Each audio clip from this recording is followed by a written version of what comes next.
மகிழோடு இருக்கிற அந்த திருநாளில் எல்லாம் அல்ல இறைவனுக்கு நன்றி கூறி இந்த கைலன் திரைப்படத்தினுடைய ட்ரெய்லர் வெளியீட்டு நிகழ்ச்சிக்கு சிறப்பு அழைப்பாளராக வருகின்றிருக்கிற எங்களுடைய தூரில் நின்று போச்சு புயல், எங்களை போன்ற கிராம பகுதியில் பிறந்தவர்கள் எல்லாம் கலைத்துறைக்குள் வர வேண்டும் என்ற ஆர்வத்தை தூண்டியவர்களில் ஒருவர்,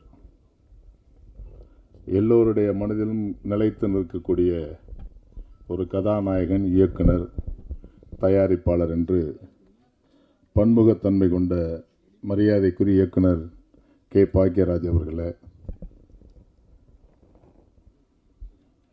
ஏறக்குறைய என்னுடைய தந்தை ஸ்தானத்தில், இன்னும் சொல்ல போனால் எனக்கு குருவாக இருந்து முதல் சென்னைக்கு நான் வந்தது அவருடைய பள்ளிக்கு தான், வண்ணாரப்பேட்டையிலே காமராஜர் மெட்ரிக் மேல்நிலை பள்ளிக்கு. ஒரு சங்கத்தில் அவர் இருந்த தலைவராக இருந்தபோது என்னை இணைத்து கொண்டு, இன்றைக்கு ஈன்ற பொழுதினில் பெருதுவத்தும் தன்மகனை சான்றோன் என கேட்ட தாய் என்பதைப் போல, ஒரு தாயும் தந்தையும் நிகழ்வில் உயிரோடு இருந்தால் எவ்வளவு தூரம் ஆச்சரியப்படுவார்களோ, பாராட்டுவார்களோ, மகிழ்ச்சி அடைவார்களோ, அந்த அளவில் என்னுடைய வளர்ச்சியை பார்த்து எல்லா துறைகளிலும் மகிழ்ச்சி அடைந்து கொண்டிருக்கிற அருமைக்குரிய அண்ணன், திரைப்பட தயாரிப்பாளர் அண்ணன் கே. ராஜன் அவர்களே, அன்பு சகோதரர் தனஜெயன் அவர்களே, அன்பிற்குரிய கௌரவ் நாராயணன் அவர்களே, இயக்குனர் கௌரவ் நாராயணன் அவர்களே, எல்லாவற்றுக்கும் மேலாக இந்த திரைப்படத்தை இரவு பகல் பாராது உழைத்து அண்ணன் கே. ராஜன் என்கிட்ட கேட்டாங்க, இதனை கிரைம் ஸ்டோரியா இல்லை ஃபேமிலி ஸ்டோரியான்னு கேட்டாங்க. உண்மையை சொல்ல வந்தேன், எனக்கு என்னன்னே தெரியாது அப்படின்னு. என்ன இப்படி சொல்கிற, நீ தயாரிப்பாளர் இருந்துட்டு அப்படின்னாங்க. இல்லை, நான் அஜித் மேலே உள்ள கான்ஃபிடென்ட்டு, அந்த ஏரியாவுக்குள்ளே நான் போகவே இல்லை. ஹீரோயின் ஸ்வேதா இருக்காங்க, ஷூட்டிங் கூட நான் போனதே கிடையாது. ஏதோ ஒரு நாள் அக்கேஷனாக ஒரு நாள் வற்புறுத்தி கூப்பிட்டாருன்னு ஒரு நாள் போனேன். மற்றபடி அந்த என்ட்ரிக்கு அதுக்குள்ளே என்ட்ரி ஆகலைன்னா, ஏன்னா இதனால் இவன் முடிக்க மெண்டாராக இருந்து அதனை அவன்கண் விடல் என்ற வள்ளுவன் வாக்கிற்கு இணங்க, அஜித் என்கிற ஒரு அப்பலுக்கு பெற்ற ஒரு இளைஞன், எனது அன்பு தம்பி, கண்டிப்பாக இந்த திரைப்படத்தை நான் யோசிப்பதை விட, நான் சிந்திப்பதை விட மிக சிறந்த ஒரு திரைக்காவியமாக கொண்டு வர வேண்டும் என்று அவருடைய உழைப்பை நான் ஒவ்வொரு நாளும் பார்த்திருக்கிறேன். ஆகவே அதில் போய் உள்ள நுழையணும், என்னன்னு பார்க்கணும், கேட்கணுங்கிற நிலைப்பாடெல்லாம் எனக்கு இல்லை. உங்களோட சேர்ந்து நானும் ட்ரெய்லர் பார்த்தேன். இயக்குனர் அவர்கள் ஒரு 5 நிமிடம் தாமதமாக வந்துட்டாங்க. அவங்க வந்தபோது தான் அந்த ட்ரெய்லரை ஓப்பன் பண்ணுறதா இருந்தோம், வெயிட் பண்ணிகிட்டே இருந்தோம். அப்புறம் எல்லாருமே காலையிலேருந்து 9:30 மணிலேருந்து 9:15 வந்துட்டதுனால அவர் நிற்கலனால அவங்கெல்லாம், அதுக்கப்புறம் அவரை கட்டுப்படுத்த முடியல அவர்னால. சரி, இயக்குனர் சார்கிட்ட நம்ம சொல்லிக்குவோம், சாருக்கு அனுப்பிச்சி விட்ருவோம், சார் காரில் வரும்போதே பார்த்துட்டு வந்துடுவாங்க அப்படின்னு சொல்லி அவர்கிட்ட அனுமதி வாங்கிட்டு தான் அந்த ட்ரெய்லரை அவர் நிகில் சார் வந்து வெளியிடலான்னு சொன்னாங்க. அந்த அடிப்படையில் ஒரு மகிழ்வான தருணத்தில் இந்த திரைப்படத்தினுடைய நாயகி, ரொம்ப தங்கமான ஒரு சகோதரி, அவங்க ஒவ்வொரு முறையும் ரொம்ப ஒபீனியண்டாக, அப்போல்லாம் ஒரு சினிமா துறையில் பார்க்குறதெல்லாம் கடினமான ஒன்று, அவர்கள் மிகப்பெரிய வெற்றி அடைய வேண்டும். ஓரளவுக்கு கேரளாவில் நிறைய படங்கள் பண்ணிகிட்ருக்காங்க. அதே போல் அந்த திரைப்படத்தில் நடித்திருக்கிற அனைத்து தயாரிப்பாளர்கள், டெக்னீஷியன்ஸு, எடிட்டர், கேமராமேன், கதாசிரியர், நம்முடைய மியூசிக் டைரக்டர் எல்லாத்தையும் நெருங்கி பழகாதனால எனக்கு வந்து அது மாதிரி ஒரு ஈடுபாடு கொஞ்சம் குறைவாக இருக்குது. ஆனால் சினிமாவில் நாடக குடும்பத்திலேருந்து வந்தவேனா, என்னுடைய தாய்மாமன் வி.கே. சக்திவேல் மணப்பாறையில் மிகப்பெரிய ராஜ நடிகர், கலைஞானத்தோட ரொம்ப தம்பி மாதிரி இருப்பார். அவருக்கு பெரிய மருது படத்தில் ஒடுக்கடிச்சிட்டு சாமியார் அவர் விரேசம் பண்ணியிருக்காரு. மிருதங்க சக்கரவர்த்தியில் நடிகர் திலகத்தை சங்கத்தை விட்டு நீக்கி வைக்கிற கேரக்டர் எங்கள் மாமா தான் பண்ணார், தாய் மாமா. என் தாயினுடைய தந்தை, என் தாத்தாவும் நாடக நடிகர், ராஜ நடிகர். அந்த அடிப்படையில் இந்த கலைங்கிற உணர்வு வந்து என்னுடைய ரத்தத்தில் ஊறி போயிருந்ததுனால எதைக்காவது ஒரு நாளைக்கு சாதிக்கணும்னு சொன்னேன். பெரிய லெவலில் வந்திருக்கலாம். டி. ராஜேந்திரன் தான் என் வாழ்க்கையை கெடுத்தார். அவர்கிட்டே சொன்னேன், எப்போ எப்போ பார்த்தாலும் இப்படி என்னை சொல்லி சொல்லி கேவலப்படுத்திட்டீங்க அப்படின்னு ஒரு நாள் சத்தம் போட்டார். மொதல் சினிமா நடிக்கலான்னு சென்னைக்கு வர சொன்னாங்க எல்லாரும். மெட்ராஸ் போனால் சினிமா நடிக்கலாம், உனக்கு ஹேர்லாம் நல்லா இருக்குது, கமலஹாசன் மாதிரி முடியெல்லாம் நல்லா வச்சுருக்கேன், நல்லா நடிக்கலாம் அப்படின்னு சொன்னாங்க. சென்னை விட்டு வடபழனி விட்டு இறங்கி எங்கே படம் எடுக்கலாம், படம் எங்கே போய் நடிக்கலான்னு கேட்டேன். எங்களுக்கு என்ன தெரியும் பாவம், அவர் சார்லாம் டேரக்டர்லாம் ரொம்ப அடிப்பட்டு உதப்பட்டு கீழே இருந்து மேலேருந்து வந்திருக்காங்க. நாங்கள் வந்தோடனே படம் நடிக்கணும், எம்ஜிஆர் மாதிரி பெரிய ஆள் ஆயிரணும், கமலஹாசன் மாதிரி பெரிய ஆள் ஆயிருங்கிற மாதிரி பார்வை. வந்தோம், வந்து ஏவிஎம்மில் ஷூட்டிங் நடந்துகிட்டு இருந்தது. அப்போ போய் இந்த திரைப்படத்துக்கு நான் இந்த ஷூட்டிங் வராதுக்கு அது ஒரு காரணம். அப்போ நான் போய் என்ன பண்ணேன், யாரங்க போய் கேட்குறதுன்னு கேட்டேன். இது நடந்தது 89. யாரங்க போய் 88 யாரங்க போய் கேட்குறேன்னு நினச்சேன். அது கல்யாணம் பண்ணி 6 மாதம் வேறு. யாரங்க போய் கேட்குறதுன்னு நினச்சேன். இந்த உள்ள ஒரு ஆள் தாடி வச்சுட்டு படம் எடுத்துகிட்டு இருக்கார், அவரை போய் கேளுங்க, அவருக்கு என்ன கிடப்போ அவனுக்குன்னு தெரியல, அவரை போய் கேளுங்கன்றான். அவர் ரொம்ப சீரியஸாக இருந்துக்கிட்டு இருந்தான். 1 மணி இருக்கு மத்தியானம். நான் போய் சார் அப்படின்னு, என்னையா அப்படின்ட்டு வந்தாருங்க. இந்த படம் நடிக்கணும் சார், உங்கள்கிட்ட கேட்கணும் சார். எல்லாம் வந்துட்டேன், எந்த ஊரியா நீ கேட்டார். சொன்னேன், ஊரில் போய் பொழப்பாரியா, படம் நடிக்க வந்துட்டானாரு. சரி, ஒருவேளை முகம் சரியில்லை போல் நமக்கு, அதனால் இந்த டைரக்டர் இப்படி சொல்கிறாரு அப்படின்ட்டு அதுலேருந்து போயிட்டார். ஏன்னு சொல்கிறேன்னா, பாய்க்கிற சார் பார்த்துருந்தா கண்டிப்பாக மண்ணாங்கட்டியெல்லாம் நடிக்க வச்சார். கண்டிப்பாக இவரை பார்த்துருந்தா அவர் கேரக்டரில் ஒரு ஆர்வம், ஒரு இளைஞன் வந்திருக்கான், வாப்பா அந்த கேரக்டரை பண்ணிருப்பார். நான் பார்த்து 4 நாளைக்கு முன்னாடி ஃபோனில் பேசும்போது ஒரு சொன்னேன், ஏங்க நீங்கள் சினிமாவில் நல்லா வந்திருப்பாங்க, நிச்சயமாக கெடுத்து விட்டீங்க நீங்கள் அப்படின்னு. வராத வரைக்கும் நல்லதுன்னு நினை அப்படின்னாரு. அந்த அடிப்படையில் எதுக்கு சொல்கிறேன்னா, அப்புறம் அண்ணன் டபுள்ஸில் நடிக்க வாடினார். ஷூட்டிங்க்கு லேட்டாக போயிட்டேன், கேரக்டரை மாற்றி விட்டார். லேட்டாக வந்துட்டு வேறு ஆள்கிட்ட போட்டேன்ட்டார். அப்புறம் சின்ன பூவைக்கு இல்லாத அண்ணன் பையன் நடித்த படம், பிரபு எல்லாம் படி நடித்த படம், ஏறக்குறைய ப்ரொடியூசர் மாதிரியே தான் இருப்பேன். விசிறின்னு ஒரு படம். அப்போ நானும் லட்சுமி சுப்பையா வந்து ஒரு படம், அது என்ன படம் இப்போ பேர் கூட தெரியல, அந்த படம் எடுத்தான். சகின்னு ஒரு படம் எடுத்தான். ஏன் சொல்ல வரேன்னா, நண்பர்கள்லாம் பத்திரிக்கை ஊடகத்துறை நண்பர்கள்லாம் ஏதோ புதுசாக கூட்டியாந்து ஒருத்தர் திரைப்படத்தை நிப்பாட்டு. நான் 89லேருந்து இருக்கேன், திரையில் இருக்கேன், படத்தில் இல்லை. அதே மாதிரி 2001 ப்ரொடியூசர் கவுன்சில் அவர் சார் கூட சொன்னார், தனஞ்சயன் கூட, நம்ம அசோசியேஷன் ஆக்டிவிட்டியாக இருக்குது, உங்களை மாதிரி ஆளில் ஆர்வமான ஆட்கள் அதில் இருக்கணுன்னாரு. நான் ஒன்றும் சொல்லலை. ஏன்னா 2001 கேஆர்ஜி இருக்கும்போது, இவர் கோதண்டன் இருக்கும்போது, கேஆர் இருக்கும் பொழுது நாங்கள்லாம் போய் எங்களுக்கு பொழுதுபோக்கே சினிமா தயாரிப்பாளர் சங்கம் தான்.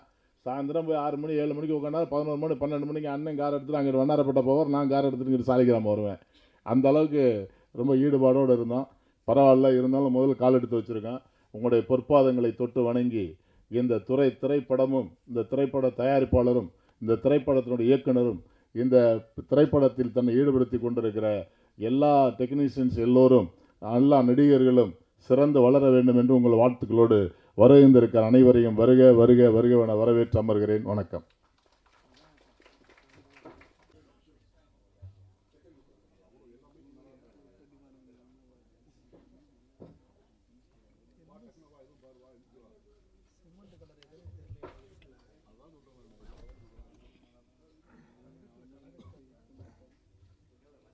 அடுத்ததாக கைலன் திரைப்பட முன்னோட்ட காட்சிக்கு சிறப்பு சேர்க்க வருகை தந்திருக்கும் திரைப்பட இயக்குனர் தயாரிப்பாளர் திரு கே ராஜன் அவர்களை அன்புடன் மேடைக்கு அழைக்கிறேன். திரு கே ராஜன் அவர்களுக்கு கைலன் திரைப்பட தயாரிப்பாளர் BTK பிலிம்ஸ் திரு BT அரசகுமார் அவர்கள் பூங்கொத்து கொடுத்து வரவேற்பார்.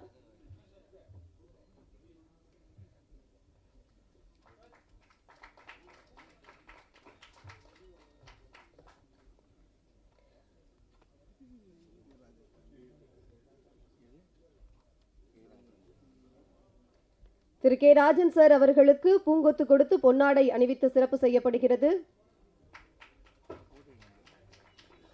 கைலன் திரைப்பட முன்னோட்ட காட்சிக்கு சிறப்பு சேர்க்க வருகை புரிந்திருக்கும் திரையுலக தயாரிப்பாளர், இயக்குனர், நடிகர், எழுத்தாளர், பன்முக வித்தகர், எங்கள் சிறப்பு விருந்தினர் திரு கே பாக்யராஜ் அவர்களை, கைலன் திரைப்பட இசையமைப்பாளர் திரு கார்த்திக் ஹர்ஷா அவர்களை பேச அன்புடன் அழைக்கிறோம்.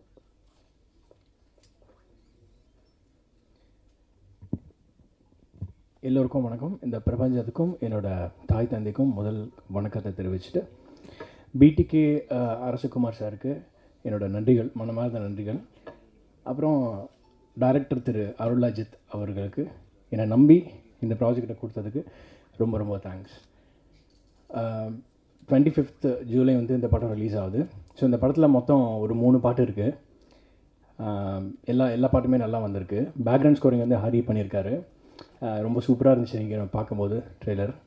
ஸோ கண்டிப்பாக உங்கள் எல்லாரோட ஆதரவும் கண்டிப்பாக இதில் இருக்கும்னு நான் நம்புகிறேன். அண்ட் கண்டிப்பாக உங்கள் எல்லாருக்கும் பிடிக்கும். அஃபிஷியலி எனக்கு வந்து ரிலீஸ் ஆக போகிற 2வது மூவி, பட் இதனோட 4வது மூவி.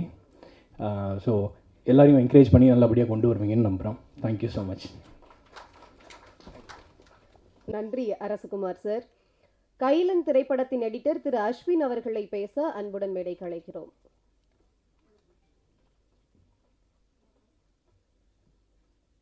வந்திருக்க பத்திரிகை ஊடக நண்பர் எல்லாருக்கும் வணக்கம். இந்த படத்தோட ஒர்க் பண்ண ஆப்பர்ச்சுனிட்டி தந்த ப்ரொடியூசரும் டைரக்டருக்கும் ரொம்ப தேங்க்ஸ். அண்ட் டைரக்டரோட ஒர்க் பண்ணது ரொம்ப கம்ஃபர்டபுளாக ரொம்ப ஈஸியாகவும் இருந்துச்சு. இந்த படம் வந்துட்டு ஜூலை 25 தியேட்டருக்கு வருது. எல்லாரும் உங்கள் சப்போர்ட்டை கொடுங்க. தேங்க்யூ. திரு கே பாக்யராஜ் அவர்களுக்கு கைலன் திரைப்பட தயாரிப்பாளர் BTK Films திரு BT அரசகுமார் பொன்னாடை அணிவித்து பூங்கொத்து கொடுத்து அன்புடன் வரவேற்பார்.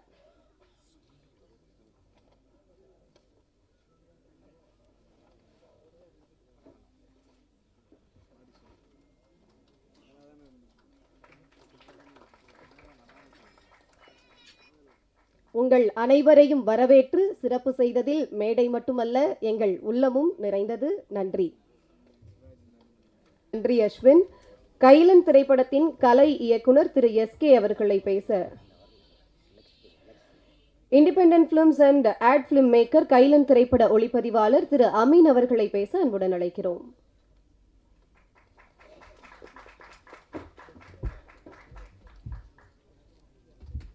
ப்ரெஸ் மீடியா எல்லாருக்கும் வணக்கம்.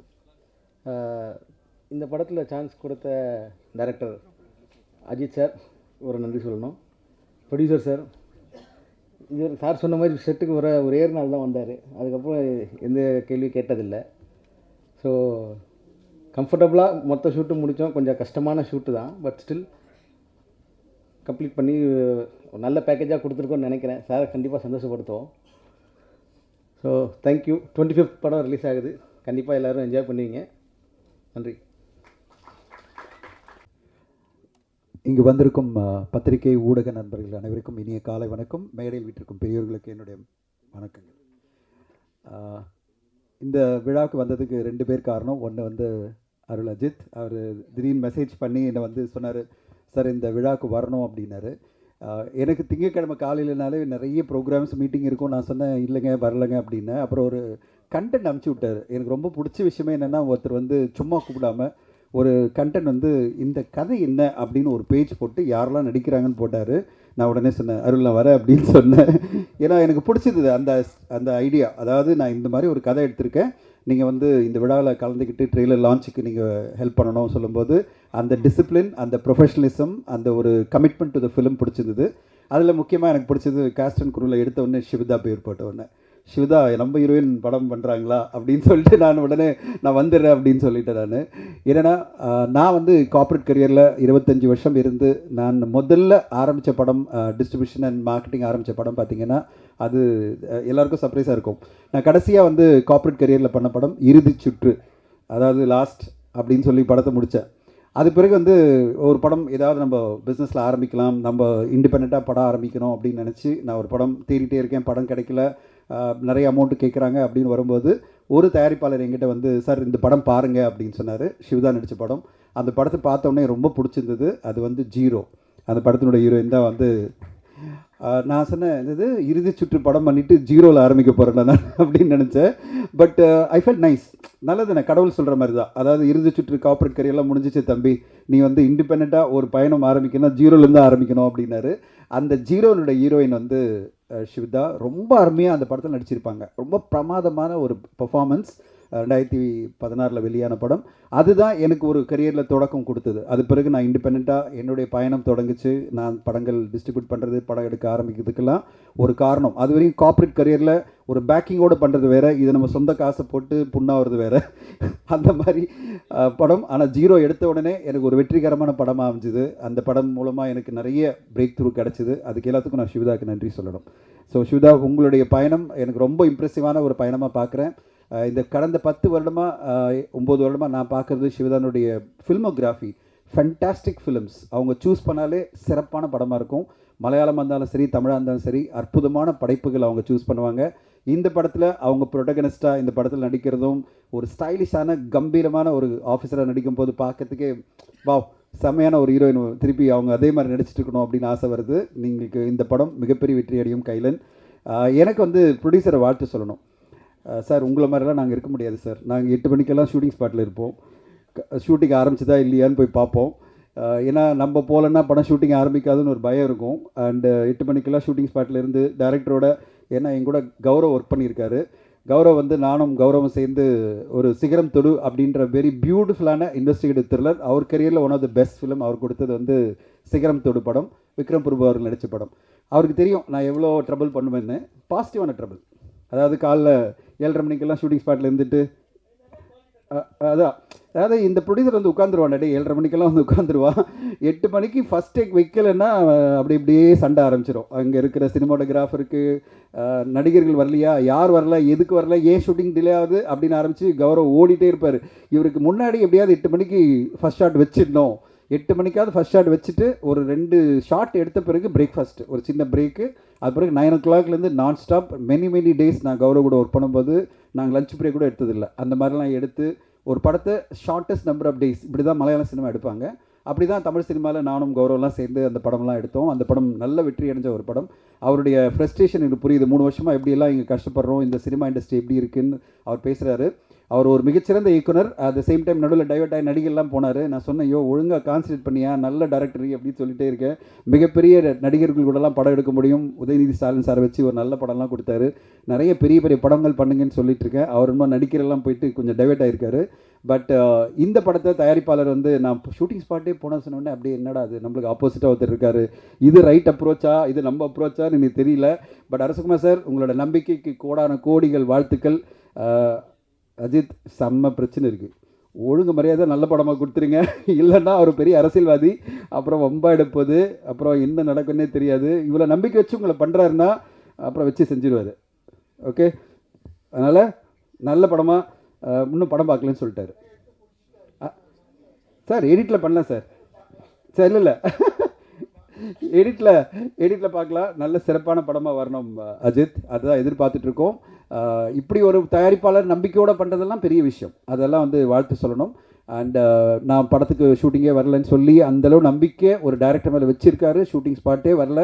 அந்த படம் இவ்வளோ நம்பிக்கையாக இந்த ட்ரெய்லர் பார்க்கும்போதே தெரியுது. அந்த நம்பிக்கைக்கு ஏற்ற மாதிரி தான் ட்ரெய்லர் ரொம்ப சூப்பராக இருக்குது. அண்டு கண்டிப்பாக இந்த படம் நல்லா வந்திருக்கும் நான் எதிர்பார்த்துட்ருக்கேன். கைலன் படத்தை பார்க்கறதுக்கு ரொம்ப ஆர்வமாக இருக்குது. இந்த நேரத்தில் திடீர்னு சொன்னார், இந்த ரிவ்யூஸ் பற்றி எல்லாம் பேசினார், அதை பற்றி நான் கிளாரிஃபை பண்ணி ஆகணும். அண்ட் இது வந்து ஒரு சங்கமாக எல்லா ஆஃபீஸ் பேரஸும் சேர்ந்து நிறைய படங்கள் பாதிக்கப்படுது. இது வந்து ரிவ்யூஸ்க்கு எதிராக கிடையாது, ரிவ்யூவர்ஸ்க்கு எதிராக கிடையாது. வன்மத்தோட ஒரு படத்தை வந்து பாதிக்கணும்னு நினைக்கிறவங்களுக்கு எதிராக தான் அந்த கோர்ட்டுக்கு போனதை தவிர மற்றபடி ரிவ்யூஸ் பண்ணுறவங்களுக்கு எதிரெல்லாம் கிடையாது. ஏன்னா நம்முடைய ஊடக நண்பர்கள், நான் என்னுடைய பல யூடியூப்பில் நான் சேனலில் இன்டர்வியூவில் சொல்லியிருக்கேன், ட்ரெடிஷ்னல் மீடியா, இங்கே நீங்கள்லாம் ட்ரெடிஷ்னல் மீடியா பல வருஷமாக இருக்கிற ஊடக நண்பர்கள், பத்திரிகையில் எழுதுகிறவங்களும் ஆன்லைனில் எழுதுகிறவங்களும் எல்லாருமே வந்து பல வருஷமாக இந்த இண்டஸ்ட்ரியோட சார்ந்து இயங்குகிற நீங்கள்லாம் இந்த இண்டஸ்ட்ரிக்கு தூண்கள், இந்த இண்டஸ்ட்ரியினுடைய பார்ட் அண்ட் பார்சல். இவங்களுக்கும் சினிமா இண்டஸ்ட்ரிக்கும் எந்த பிரச்சனையுமே கிடையாது. உங்களுக்கும் சினிமா இண்டஸ்ட்ரிக்கு எந்த பிரச்சனையும் இல்லை. ஏன்னா நீங்கள் தான் தூண், நீங்கள் தான் ஆதாரமாக இருக்கீங்க. திடீர்னு வந்து ஒரு யூடியூப் சேனல் ஆரம்பித்து திடீர்னு அவங்க ரிவ்யூ பண்ணி படங்களை பாதிக்கிறாங்களே, அவங்கள அதை கட்டுப்படுத்தணும் அப்படின்ற கோரிக்கையோடு தான் நாங்கள் போனோம். கோர்ட்டில் என்ன சொன்னாங்கன்னா, இதை வந்து எப்படி கட்டுப்படுத்த முடியும், ஏன்னா இது வந்து மிகப்பெரிய சிக்கலான ஒரு விஷயம், நீங்கள் கேட்குறது வந்து ஒரு சிக்கலான விஷயம், செலக்டிவாக சில பேர் மட்டும் கட்டுப்படுத்துங்கன்னு பண்ண முடியாதுன்னு தான் அவங்க ரூலிங்கில் சொல்லியிருக்காங்க. நீங்கள் எப்போவுமே இந்த இண்டஸ்ட்ரிக்கு ஆதரவாக தான் இருக்கீங்க. நீங்கள் எல்லோருமே இந்த இண்டஸ்ட்ரிக்கு சப்போர்ட் பண்ணி ஒவ்வொரு படத்தையும் வந்து தாங்குறீங்க, ஒவ்வொரு படத்தையும் செலிப்ரேட் பண்ணுறீங்க. அதனால தான் இன்றைக்கி தமிழ் சினிமா அந்த பாதையில் அழகாக போயிட்டுருக்கு. நாங்கள் எப்போவுமே ஒரு சக்ஸஸ் மீட் வச்சா அவங்களெல்லாம் கூப்பிட்றதில்ல, உங்களை தான் கூப்பிட்றோம். நீங்கள் தான் இந்த படத்தினுடைய ஒரு சக்ஸஸுக்கு காரணமாக இருக்கீங்கன்றது தான் உங்களை தான் நாங்கள் கூப்பிட்றோம். ஸோ அதனால் ஒட்டுமொத்த ரிவ்யூவர்ஸ்க்கு எதிராக ஒரு கோர்ட்டுக்கெல்லாம் நம்ம போகல. நம்ம வந்து இந்த ஆக்டிவ் ப்ரொடியூசர் அசோசியேஷன் சங்கத்தில் நாங்கள்லாம் போனதே வந்து இந்த மாதிரி வன்மத்தோட யூடியூப் சேனலில் உட்காந்துக்கிட்டு ஒரு படத்தை காலி பண்ணணும், ஒரு படத்தை மொத்தமாக ஒழிக்கணும்னு நினைக்கிற சில பேர் மட்டுமே நம்ம வந்து டார்கெட் பண்ணி கோர்ட்டுக்கு போக முடியாதுல்ல. அதனால் அப்படி ஒரு கோர்ட்டுக்கு போனது தான். ஸோ இன்றைக்கி கோர்ட்டில் வந்து என்ன சொல்லி இந்த மாதிரி பண்ண முடியாது சொல்லும்போது நம்ம ஒன்றும் பண்ண முடியாது. பட் அதான் அவங்க கிட்ட திருப்பி நாங்கள் வைக்கிற கோரிக்கை என்னென்னா, திரைப்படத்தை திரைப்படமாக பாருங்கள், அந்த திரைப்படத்தை பார்த்தீங்க, பேசுனீங்களா, ரிவ்யூ பண்ணீங்களா, முடிச்சிருங்க. அது பிறகு தொடர்ந்து வன்மத்தோட அந்த படம் நல்லா இல்லை நல்லா இல்லை நல்லா இல்லைன்னு சொல்லி 10 இன்டர்வியூவில் சொல்லி அந்த படத்தை வந்து ஒழிச்சிடாதீங்கன்றது தான் எங்களுடைய கோரிக்கை. இதுதான் நம்ம பண்ண முடியும். இப்போ திருப்பி நம்ம கோரிக்கை தான் வைக்க முடியும். ஏன்னா கோட்டை இப்படி தான் சொல்லுது, நம்மளால் கட்டுப்படுத்த முடியாத ஒரு விஷயம்னு. அதனால் அந்த கோரிக்கையோட கௌரவ் அவர்களுக்கு நான் பதில் சொல்கிறேன். இது வந்து ஒன்றுமே பண்ண முடியாது, நாங்கள் மனசெல்லாம் இழக்கலை. இது பண்ண முடியாத ஒரு விஷயம் சொல்லும்போது நம்மளும் வந்து கட்டுப்படுத்த முடியாது. பட் கோரிக்கை வைக்கலாம், எல்லோருக்கும் கோரிக்கை வைக்கலாம், சினிமாவை காப்பாற்றுங்க. அப்படி இருக்கும்போது ஒரு சினிமாவை பார்த்து கௌரவ் கேட்டு சொன்னார், இந்த மாதிரி இவ்வளோ பர்ஸ்பெக்டிவ் இருக்குது, 5 பேருக்கு 5 பர்ஸ்பெக்டிவ் இருக்குது அப்படின்னு சொல்லும்போது ஒன்று தான் சொல்ல விரும்புகிறேன், அதுதான் சினிமா. இங்கே இருக்கிற ஒருத்தருக்கும் ஒரு பர்ஸ்பெக்டிவ் இருக்கும் சினிமா பற்றி, உங்களுக்கும் ஒரு பர்ஸ்பெக்டிவ் இருக்கும். அது தப்பே கிடையாது, அதுதான் சினிமா.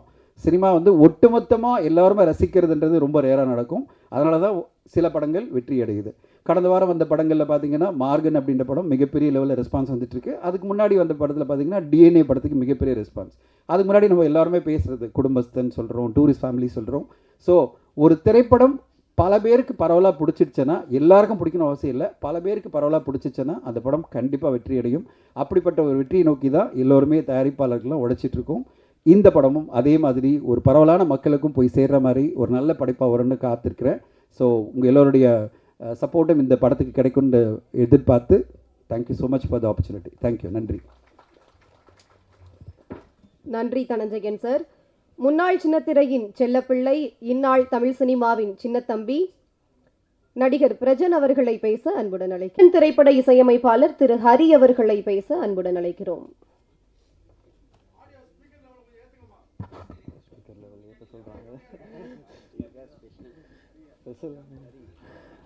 இங்கே வந்திருக்கும் அனைத்து திரைப்பட ஜாம்பவான்கள் எல்லாருக்கும் வணக்கம். அண்ட் இங்கே வந்திருக்க பத்திரிகை மற்றும் ஊடக நண்பர்களுக்கு மக்கள் அனைவருக்கும் ஒரு பெரிய வணக்கம் அண்ட் நன்றி இங்கே வந்ததுக்கு. நான் இங்கே உங்கள் முன்னாடி நிற்கிறதுக்கு காரணமான என்னுடைய பெற்றோர்கள், அவர்களுடைய சப்போர்ட்டுக்கு ரொம்ப ஒரு பெரிய நன்றி. சோஃபார் அதனால தான் வந்திருக்கேன். கைலான் படத்துக்கு அருள் அஜித் சார் அண்ட் இதுக்கு சப்போர்ட்டிவாக இருந்த பிடிகே அரசகுமார் சார் இங்கே எல்லாருக்கும் ஒரு கேப்டனாக இருந்து இதை புஷ் பண்ணி இன்றைக்கி திரைப்படம் தியேட்டருக்கு வருது. உங்களுடைய எல்லாருடைய சப்போர்ட்டும் வேணும். படம் நல்ல இன்ட்ரெஸ்டிங்காகவும் நல்ல கண்டிப்பாக எக்ஸைட்டிங்காகவும் இருக்குது. கார்த்திக் ஹர்ஷா பாடல்கள் பண்ணியிருக்காரு. எல்லோரும் அதை கண்டிப்பாக செக் பண்ணுங்கள். யூடியூப்பில் எல்லாமே ஒன்றுனா இப்போ அடுத்து ரிலீஸ் ஆக போகுது. இன்றைக்கி வந்திருக்க ட்ரெய்லரும் இப்போ அடுத்து யூடியூப்பில் வரும். எல்லாருக்கும் ஷேர் பண்ணுங்கள். இந்த படத்தை பற்றி வெளி மக்களுக்கு கண்டிப்பாக கொண்டு போங்க. ஏன்னா நீங்கள் நினச்சாதான் இந்த படத்தை இன்னும் பெரிய ஆடியன்ஸ்க்கு ரீச் பண்ண முடியும். ஸோ இங்கே நீங்கள் தான் எங்களுடைய முதல் ஆடியன்ஸ். ஸோ அதுக்கு ஒரு பெரிய நன்றி. நிச்சயமாக இங்கே வந்திருக்க திரைப்பட ஜாம்பவான்கள் எல்லாருக்கும் அவங்களோட பிளெஸிங்ஸ் எங்களுக்கு எப்பயுமே தேவை. அண்ட் எங்களோட ஆர்டிஸ்ட் எல்லாருமே அவங்களோட பெர்ஃபார்மன்ஸ் பெஸ்ட்டாக கொடுத்துருக்காங்க. இதுக்கு மேலே உங்களோட ரிவ்யூஸ்க்காக வெயிட் பண்ணிகிட்ருக்கோம். இந்த வாய்ப்பு கொடுத்ததுக்கு ரொம்ப நன்றி. Thank you so much.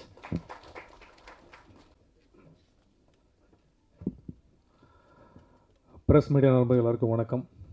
முதல்ல பிடிஎஸ் அரசகுமார் சாருக்கும் அருள் சாருக்கும் பெரிய நன்றி. ஏன்னா இந்த படத்தில் எனக்கு ஒரு நல்ல முக்கியமான ஒரு வாய்ப்பு கொடுத்துருக்கீங்க. இந்த வருஷத்தோட என்னோடய 2வது ரிலீஸ் இது கைலான். ரொம்ப எதிர்பார்த்துட்டு இருக்க படம். ஏன்னா ஒரு நல்ல அருமையான ஒரு கேரக்டர்.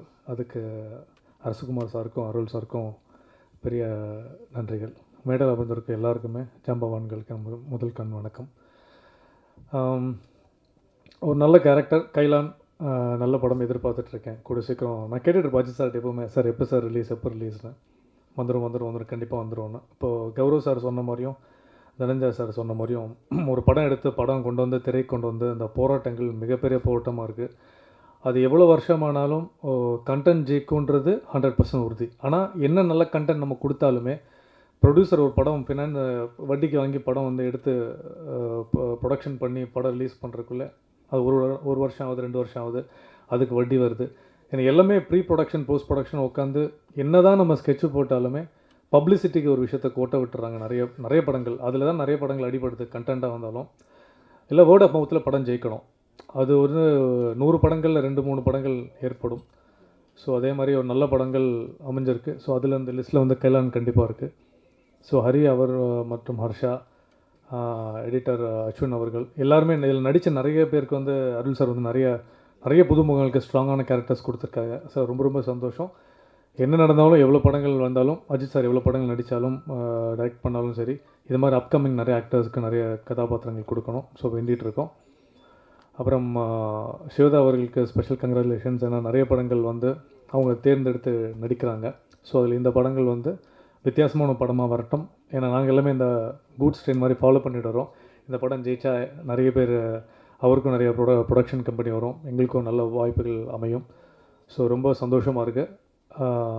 கௌரவ் சார் சொன்ன மாதிரி இந்த படத்தோட ட்ரெய்லர் கடைசியில் ஒரு கண்டென்ட் இருக்குது, போராடினா மட்டும்தான் வாய்ப்புகள் கிடைக்குன்ற அது எல்லா விதத்திலும் அடங்கும் அது. ஸோ வாய்ப்புள்ளது நன்றி. அன்பேசுவோம். கைலான் படம் ஹிட்டை நோக்கி நகரும். தேங்க்யூ. ரஜன் அவர்களுக்கு நன்றி. தமிழ்துறை பேராசிரியர் சிரிக்க வைத்து பேசியலுக்கு நன்றி. அடுத்ததாக திரைப்பட இயக்குனர், கைலன் திரைப்பட முன்னோட்டத்தின் எங்கள் சிறப்பு விருந்தினர் திரு கௌரவ் நாராயணன் அவர்களை பேச அன்புடன் அழைக்கிறோம்.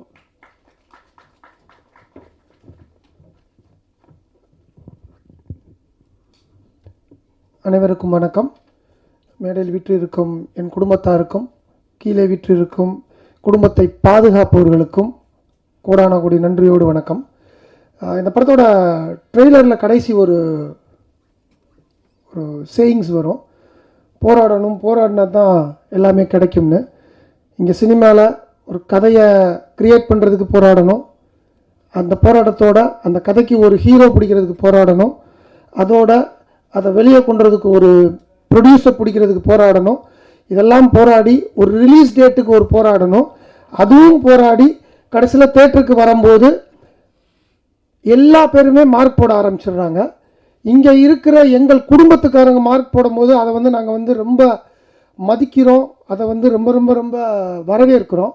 ஆனால் இன்றைக்கி தேட்டருக்குள்ளே வர்ற ஆடியன்ஸ்லேருந்து, தேட்டரில் இருக்கிற ஆப்ரேட்டர்லேருந்து, தேட்டரில் பாப்கார்ன் விற்கிற ஆள் வரையும் எல்லா பேருமே ஒரு ஃபோன் வச்சுக்கிறாங்க, அந்த ஃபோனில் மார்க் போட ஆரம்பிச்சிடுறாங்க. சத்தியமாக எல்லாருமே மார்க் போட்டாங்கன்னா யாருக்கு தான் படம் எடுக்கிறதுன்னு தெரியாமல் தான் படம் எடுத்துகிட்டு இருக்கோம் ஒரு போராட்டத்தோட. ஸோ இதுக்கு இப்போ நடப்பு தயாரிப்பாளர் சங்க தலைவர்கள்லாம் இருக்கிறாங்க, அவங்களும் ஒரு கோர்ட்டுக்கு போனாங்க. அது கோர்ட்டில் அது சாதகமாக அந்த தீர்ப்பு வரலன்னு நினைக்கிறேன். பட் இதோட நீங்கள் சோர்ந்து போயிடாதீங்க சார். போராட்டம் என்பது இப்போ இந்த படத்தில் மாதிரி தான், நம்ம போராடிக்கிட்டே இருக்கணும். அந்த போராட்டத்துக்கு என்றைக்காவது ஒரு நாள் ஒரு நியாயம் கிடைக்கும், போராடுங்க சார் திரும்ப. So coming to the Kailan point, இப்போது டைரக்டர் அஜித் இத்தனை போராட்டத்துக்கு அப்புறம் தான் இந்த ஸ்டேஜில் உட்காந்துருக்காரு. ஸோ ஒரு கைதட்டலாம் இருக்குது. ஏன்னா ஒரு முதல் படம், அதை முதல் காதல், முதல் முத்தம் மறக்க முடியாது. அதே மாதிரி ஒரு முதல் படம், முதல் மேடை, அவர் எந்த மனநிலையில் உட்காந்துருப்பார், என் பக்கத்தில் உட்காந்துருக்கும் போது எந்த மனநிலையில் இருந்தாருன்றது எனக்கு தெரியும். எக்ஸாம் எழுதிட்டு 12th எக்ஸாம் எழுதிட்டு பாஸாக ஃபெயிலாக, கன்ஃபார்மாக பாஸ் தான், அது டிஸ்டிங்ஷனில் வந்துருமா. ப்ரொடியூசர் சொல்லிட்டார் ஈஸியாக, எனக்கு எதை பற்றியும் கவலை இல்லை, நான் உட்காந்துருக்கேன் அப்படின்ட்டாரு. ஆனால் ஒரு இயக்குனரால் அப்படி உட்கார முடியாது சார், கன்ஃபார்மாக. அந்த இயக்குனருக்கு என் மனமார்ந்த வாழ்த்துக்கள். அண்ட் தென் இன்னொன்று, இன்றைக்கி பெரிய படம் சின்ன படம் அப்படின்றது மக்கள் முடிவு பண்ணுறாங்க. கீழே உட்காந்துருக்கிற நமது மதிப்புக்குரிய பத்திரிகையாளர்கள் முடிவு பண்ணுறாங்க. ஏன்னா இன்றைக்கி ஒரு தேட்டருக்காரனா நான் க்ளீனாக ரொம்ப ஹாப்பியாகவே சொல்லுவேன், content wins, only content wins. எவ்வளோ பெரிய படம் வந்தாலும் ஒரு சின்ன படம் வந்துச்சுன்னா அது இன்றைக்கி 75 கோடி ரூபாய் கலெக்ட் பண்ணுது அப்படின்னா only due to content. So ஒரு படம் பண்ணுறதுக்கு அந்த கண்டென்ட்டு, அந்த கண்டென்ட்டுக்கு உண்டான ரிசர்ச்சு, அந்த ரிசர்ச்சுக்கு உண்டான ஒரு நியாயமான ஒரு உழைப்பு இருந்தாலே இன்றைக்கி மக்கள் பக்காவாக ஆதரிக்கிறாங்க. கடைசியாக வந்த மார்கன் படம் முனக்கண்டு நமக்கு ஒரு மிகப்பெரிய ஒரு சப்போர்ட். டிஎன்ஏ, மார்கன் எல்லா படமுமே ஒரு த்ரில்லரில் ஒரு நியாயமான ஒரு கதையை நீ சொல்லு, என்னை 2.5 hours எங்கேஜிங்காக வை. ஏன்னா இன்றைக்கி ஆடியன்ஸ் படம் பண்ணுற இயக்குனர்களை விட ஃபர்டல் மைண்டட்.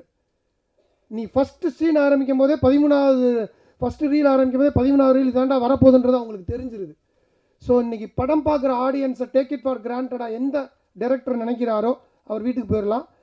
எந்த டைரக்டர் ஆடியன்ஸோட ஒவ்வொரு விஷயத்தையும் அவங்க அறிவாளி, அவங்களுக்கு மேலே நம்ம அறிவாளியாக இருக்கணும்னு நினச்சி ரிசர்ச் பண்ணுறாங்களோ அந்த படங்கள் 200% வின் ஆகும், வின் ஆகியே தீரும். இப்போ இந்த படத்தோட ட்ரெய்லர் பார்க்கும்போதும் எட்ஜ் ஆஃப் த சீட் த்ரில்லராக இருக்குது.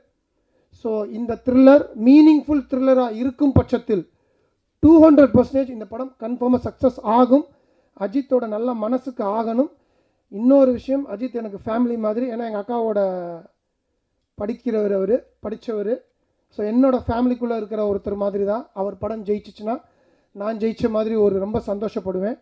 ப்ரொடியூசர் சொல்லிட்டாரு, பிரச்சனையே இல்லை, அவர் ஜாலியாக இருக்கிறாரு, அவர் என்ன எந்த பரீட்சையும் எழுதலை. பட் இருந்தாலும் அவர் மனசுக்குள்ளே ஒரே ஒரு விஷயம் இருக்கும்.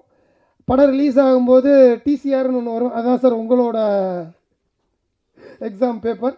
அந்த பேப்பரில் நீங்கள் பாஸ் ஆகணும்னு மனதார நான் வாழ்த்துறேன் sir. And then music director 2 பேர், பேக்ரவுண்ட் ஒருத்தவங்க பண்ணியிருக்காங்க, சாங்ஸ் ஒருத்தவங்க பண்ணியிருக்காங்க, இன்னும் சாங் கேட்கல. So I wish you good success brother. ஹரியை பற்றி சொல்ல வேண்டிய அவசியம் கிடையாது. ஆல்ரெடி காலங்களில் அல்ல வசந்தம் சாங்ஸே எனக்கு ரொம்ப பிடிச்சிருந்துச்சு, ரொம்ப நான் சொல்லிக்கிட்டே இருப்பேன். சார்ட் பஸ்டர்ஸ்லேயே ரொம்ப நல்லா வந்த கதைகள். இப்போ தெலுங்கில் அவர் பெரிய பெரிய படங்கள் வந்ததுனால அவரோட கால் ஷீட்லாம் தெலுங்கில் கொடுத்துருக்காரு. அப்போ தான் நான் சொன்னேன், இங்கேயும் கொஞ்சம் கால் ஷீட்ஸ்லாம் கொடுங்கம்மா, கால் ஷீட் கை ஷீட்லாம் கொடுங்கம்மான்னு இருக்கேன். ஸோ பண்ணுறேன்னு சொல்லியிருக்காரு. அவருக்கும் எனது வாழ்த்துக்கள். Camera work and editor Ashwin, already editor Ashwin கூட நானும் 2 படம், நான் நடித்த படத்தை எடிட் பண்ணியிருக்காரு. இந்த படமும் ட்ரெய்லர் ரொம்ப என்கேஜிங்காக இருந்துச்சு. ஸோ அவருக்கும் என் வாழ்த்துக்கள். Prajan, so I am expecting a lot from you brother. நீ வரும்போது நான் இன்னும் ஒரு ரீச் ஆவீங்கன்னு நான் எதிர்பார்த்துட்டு இருந்தேன். But there is always a chase right time, when right time comes, when right people comes, definitely your success will come at the right time. So I'm just wishing you a great success. Last but not the least, அவங்க ஸ்வேதா நிறைய படங்கள் பண்ணியிருக்காங்க. எனக்கு ரொம்ப பர்சனலாக மனசுக்கு பிடிச்சது மாறா ரொம்ப பிடிக்கும். எனக்கு ரொம்ப பிடிக்கும். ரொம்ப ஒரு மாதிரி பொய்டிக்கான ஒரு படம். அதிலிருந்து அவங்களோட கரியரும் தமிழில் பெருசாக வரும்னு நான் எதிர்பார்த்துக்கிட்டு இருக்கிறேன். So I wish your a great success for this film also. So என்டையராக எல்லா பேரையும் நான் சொல்லிட்டேன்னு நினைக்கிறேன். தயவு செய்து திரும்பவும் இந்த மாதிரி படங்கள், சின்ன படங்கள் பெரிய படங்கள்ன்றது கிடையாது, படத்தோட தரமும் படத்தோட நியாயமான அந்த சக்ஸஸும் வந்து உங்கள் கையில் தான் இருக்குது. இன்றைக்கி இங்கே இருக்கிற என் பத்திரிகையாளர்களுக்கும் மீடியா நண்பர்களுக்கும் யூடியூப் நண்பர்களுக்கும் ஒரே ஒரு விஷயந்தான் நான் கால் தொட்டு கேட்டுக்கிறேன். ஏன்னா இன்றைக்கி ஜுராசிக் வேர்ல்டு ஓடுற ஐநாக்ஸில் 5th ஸ்க்ரீனில் தான் எங்களோட கைலன் படமும் ரிலீஸ் ஆகும். ஸோ 10,000 கோடி 15,000 கோடி போட்டு எடுக்கிற ஒரு படத்துக்கும் 2 கோடி போட்டு எடுக்கிற படத்துக்கும் lot of differences are there. அதை நான் சொல்ல வேண்டியதில்லை, அது உங்களுக்கே தெரியும். ஆனால் இன்றைக்கி பாதி பேர் வந்து கம்பேரிசனில் தான் படம் பார்க்குறாங்க. இப்போ எனக்கு ஒரு விஷயம் புரிய மாட்டேது. 5 யூடியூபர்ஸ் வந்து கதை ஒரு ஒரு கிரிட்டிக் பண்ணுறாங்க. 5 பேரில் 5 பேருமே அவங்கவுங்க இதில் ஒருத்தர் மியூசிக் நல்லா இருக்குன்றாரு, ஒருத்தர் மியூசிக் நல்லா இல்லைன்றாரு, ஒருத்தர் இந்த ஃபஸ்ட் ஹாஃப் நல்லா இருக்குன்றாரு, செகண்ட் ஹாஃப் நல்லா இல்லைன்றாரு, இன்னொருத்தர் ஃபஸ்ட் ஹாஃப் சூப்பராக இருக்குது, செகண்ட் ஹாஃப் நல்லா இல்லைன்றாரு. இப்போ உங்கள் 5 பேர்த்துக்குள்ளேயே ஒரு ஒற்றுமை இல்லாமல் ஒரு விஷயங்கள் நீங்கள் சொல்கிறீங்கன்னா, அப்போ ஒரு 1000 பேர் உட்காந்துருக்க ஆடியன்ஸ் அவங்க ஒரு ப்ரீ நோஷனோட தேட்டருக்குள்ளே வரக்கூடாது. தயவு செய்து அதை மட்டும் மனசில் வைங்க. இங்கே ஒவ்வொரு படமும் செத்து சுண்ணாம்பாய் தான் எடுத்துகிட்டு இருக்காங்க. ஒரு ப்ரொடியூசரும் இயக்குனரும் கிட்டத்தட்ட ஓப்பனாகவே நான் சொல்கிறேன், 3 வருஷமாக 3 படம் சைன் பண்ணி அட்வான்ஸ் வாங்கிட்டு சக்ஸஸ் ஆன இயக்குனர்களும் சரி, ஃப்ளாப் கொடுத்த இயக்குனர்களும் சரி, படம் பண்ண முடியாமல் தான் இருந்துகிட்டு இருக்காங்க இன்றைக்கி இருக்கிற காலகட்டத்தில். ஏன்னா ஒரு படத்தோட தலையெழுத்தை ஓடிடி நிறுவனம் என்றைக்கு முடிவு பண்ண ஆரம்பித்தாங்களோ அன்றைக்கே இங்கே ப்ரொடியூசர்ஸ், இயக்குனர்கள் எல்லா பேரோட மாரல் அந்த ஸ்ட்ரென்த்துன்றது உடையுது. ஸோ இன்றைக்கும் நான் ப்ரே பண்ணுற கடவுள் இந்த சினிமாவுக்கு ஏதாவது ஒரு மிகப்பெரிய சக்தியை கொண்டு வந்து தயவு செய்து ஒரு சினிமாவோட படம், ஒரு சினிமாவோட சக்ஸஸ், ஒரு சினிமா படம்ன்றது இயக்குனர்கள் கையிலையும் தயாரிப்பாளர்கள் கையிலையும் தான் இருக்கணும் அப்படின்னு நான் வந்து ரொம்ப ரொம்ப ரொம்ப மன்றாடி கேட்டுக்கிறேன். உங்களோட பாதம் தொட்டு கேட்டுக்கிறேன். ஒரு கிரிட்டிக்கும் ஒரு படம் கிரிட்டிக் பண்ணுறதுக்கு முன்னாடி அந்த படத்தோட பட்ஜெட் என்ன, அந்த படத்தோட மேக்கிங் என்ன, அந்த படத்தோட விஷயங்கள் என்ன அப்படின்னு கருத்து பண்ணி உங்களோட கருத்தை சொல்லுங்கள். கம்பேரிசன் பண்ணி தயவு செய்து கிரிட்டிக்ஸ் பண்ண வேண்டாம். ஏன்னா சினிமா கொஞ்சம் குத்துயிரும் குலையுமா இருக்குது. அதை வாழ வைக்க வேண்டிய கடமை எங்களை விட உங்கள் கையில் தான் இருக்குது, உங்களுக்கு தான் இருக்குது. அதை நான் ஞாபகப்படுத்த வேண்டிய அவசியம் கிடையாது, அது உங்களுக்கே தெரியும். சில பேர் செய்கிற தப்புனால இன்றைக்கி ரொம்ப ரொம்ப ரொம்ப கஷ்டத்தில் சினிமா இருக்குது. அந்த சில பேர் கையிலிருந்து தயவு செய்து சினிமாவை காப்பாற்றுங்க. அது எல்லாம் உங்கள் கையில் இருக்குது. ஸோ இது என்னோட இயக்குனராக தாழ்மையான வேண்டுகோளுங்க. இந்த டீம் மிகப்பெரிய சக்ஸஸ் கொடுக்கணும். அந்த சக்ஸஸில் பார்ட் அண்ட் பார்சல் ஆஃப் நானும் இருக்கணும்னு எல்லாம் இறைவனை வேண்டிக்கிறேன். நன்றி, வணக்கம். நன்றின் முக்கிய கதாபாத்திரம் முனைவர் திரு ஞானசம்பந்தன் அவர்களை அன்புடன் மேடைக்கு அழைக்கிறோம். உள்ளிட்ட படங்களிலும் இப்பொழுது கைலன் திரைப்படத்தில் சிங்கப்பெண்ணாக மிரட்டியிருக்கும் கதாநாயகி சிவதா அவர்களை பேச அன்புடன் அழைக்கிறோம்.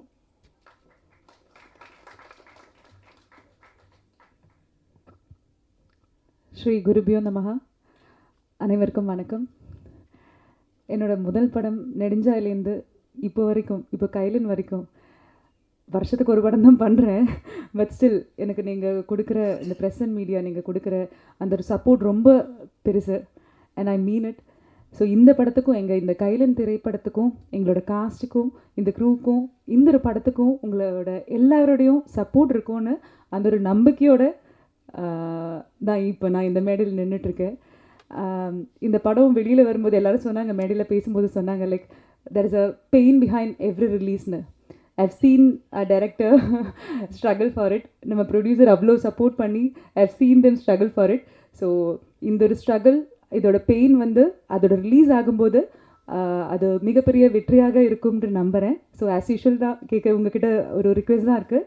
இந்த படத்துக்கும் எங்களோட இந்த டீமுக்கும் உங்களோட சப்போர்ட் கண்டிப்பாக தேவை. அது பண்ணுவீங்கன்ற நம்பிக்கை எனக்கு இருக்குது. Thank you so much. நன்றி சிவதா மேம். அடுத்ததாக திரைப்பட இயக்குனர், தயாரிப்பாளர், மன்ற பேச்சாளர், எழுத்தாளர் முனைவர் திரு ஞானசம்பந்தன் அவர்களை பேச அன்புடன் அழைக்கிறோம்.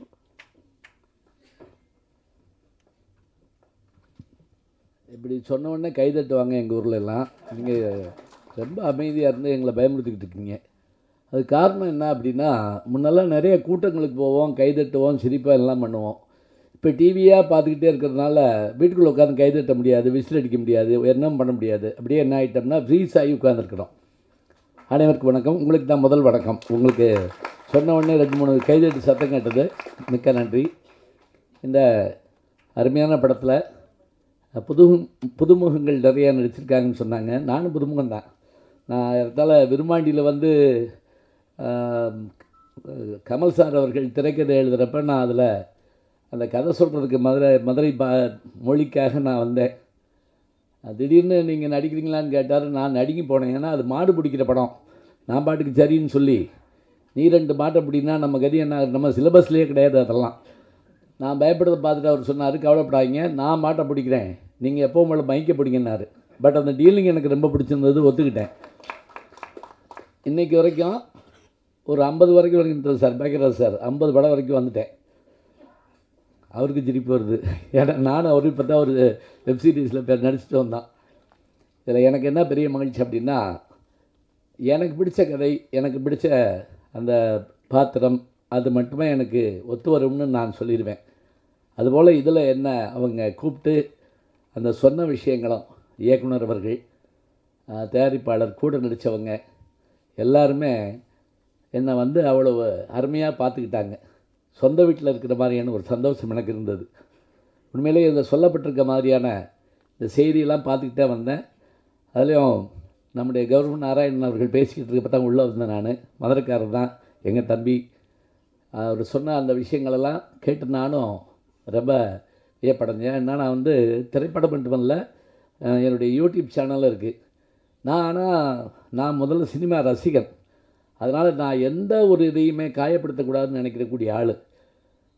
அப்படி இருக்கிறப்ப சில கடுமையான விமர்சனங்கள் வர்றப்ப நான் ரொம்ப வருத்தப்படுவேன். இது என்ன பண்ணுறது, என்ன செய்கிறது அப்படின்னு நினைப்பேன். இருந்தாலும் நல்ல ஒரு படம், நல்ல ஒரு திரைக்கதை, நல்ல ஒரு விஷயத்தை எல்லாரும் கொண்டு வந்து கொடுக்கணும். அதை எல்லாரும் எதிர்பார்த்துக்கிட்டு இருக்கோம். இப்போ முக்கியமாக சொல்கிறதா இருந்தால், மக்கள் தான் தீர்மானிக்கிறாங்க. தேர்தல் மாதிரி தான் திரைப்படங்களும் இருக்குது. அதனால் இந்த படம், இதில் சொல்லப்பட்டிருக்க இந்த முன்கதை சுருக்கம் மாதிரி கொடுத்துருக்குறாங்க. அதை படிக்கிற போதே எல்லாருக்கும் ஒரு ஆர்வம் வந்துடுது. யார் அந்த கைலன், என்ன நடக்குது அப்படின்னு. இது பழைய ஸ்டைலுங்க. இந்த பாட்டு புஸ்தகம் போடுவாங்க திரைப்படம் பற்றி போடுறப்ப, தீபாவின் கதி என்ன, அவன் அகப்பட்டானா, விடை வெள்ளித்திரையில் காண்க. இது இப்படி போட்டு படம் பேர், டைரக்ஷன் எல்லாம் போட்டிருப்பாங்க. இந்த கதை சுருக்கத்தை கையில் வச்சுக்கிட்டே பல பேர் படத்துக்கு போவாங்க. அந்த காலத்தில் அதுதான் முக்கியமான ஒன்று. அது மாதிரி இந்த படத்துக்கு மிக அருமையாக இவர்கள் அந்த செய்திருக்கிற பணி, படத்தை நடிச்சிட்டு இருக்கப்பவே இதில் ஏற்பட்ட ஒரு மகிழ்ச்சி எல்லாத்தையும் முகந்துக்கிறதுக்கான வாய்ப்பு கிடச்சிருக்குது. நிச்சயமாக இப்போ எனக்கு தெரிஞ்சு அவங்க சொன்னாங்க பாருங்கள், அது மாதிரி இந்த சின்ன படங்கள் அழகான வெற்றி கொடுத்துட்டே இருக்கு. அப்படியே இந்த வெற்றியும் சாதாரணமான வெற்றிகள் இல்லை.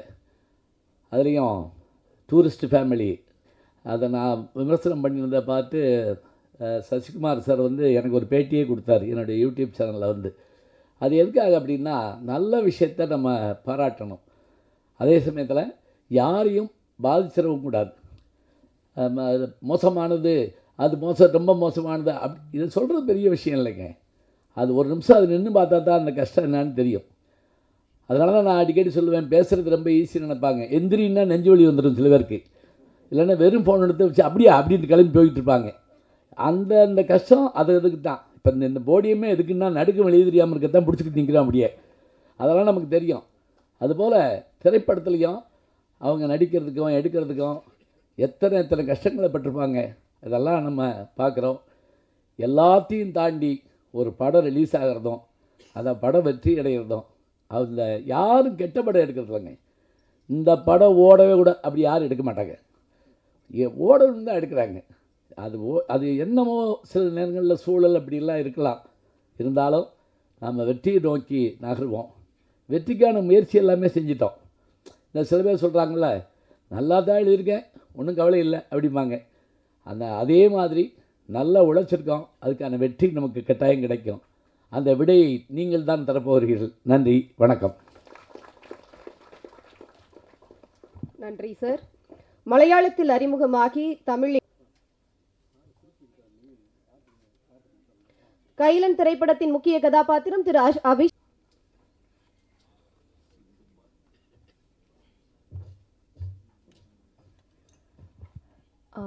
எல்லாருக்கும் வணக்கம். இன்றைக்கி வந்து ரொம்ப முக்கியமான ஒரு நாள் எங்கள் எல்லாருக்குமே. அண்ட் ரொம்ப ஸ்பெஷலான ஒரு நாள் இன்றைக்கி. கைலனோட ட்ரெய்லர் அண்ட் ஜூலை 25 இந்த படம் ரிலீஸ் ஆகுது. எல்லோரும் சொன்ன மாதிரி நிறையா ஹார்ட் ஒர்க், நிறைய பேரோட பேஷன் அண்ட் லவ் இந்த படத்தில் இருக்குது. அண்ட் எனக்கு இன்னும் கொஞ்சம் ஸ்பெஷல்னு சொல்லலாம். பிகாஸ் எல்லா ஆக்டர்ஸுக்குமே ஒரு கனவு இருக்கும் பொதுவாக. நம்மளை வந்து பெரிய ஸ்க்ரீனில் பார்க்கணுன்ற ஒரு கனவு எனக்கு. நான் ஒரு 2-3 படம் பண்ணியிருக்கேன். அண்ட் இப்போது வந்து ஒரு சாலிடான ஒரு கேரக்டர் கொடுத்து ஒரு ஸ்க்ரீன் ப்ரெசன்ஸ் கொடுத்து வர படம் எனக்கு படம் கைலன் தான். ஸோ அதுக்கு I am very very thankful to the director. And audition பண்ண போனப்போ எனக்கு பெருசாக ஒர்க் எக்ஸ்பீரியன்ஸ்னு இல்லை. அது எதுவுமே பார்க்காம ஃபுல்லாக ஆடிஷன் மட்டும் பார்த்து ஓகே இவங்களால பண்ண முடியும்ன்ற ஒரு நம்பிக்கையோடு எனக்கு இந்த ரோல் கொடுத்ததுக்கு ரொம்ப thanks sir, Ajith sir. And my extended gratitude to the producer sir. Thank you for making me part of this film. And everyone who I worked with, thank you so much for being so kind and so generous. உண்மையிலே ரொம்ப ஸ்பெஷலான co-actors. And உங்களுக்கு கண்டிப்பாக படம் பிடிக்கும்னு நம்புகிறேன். Thank you so much.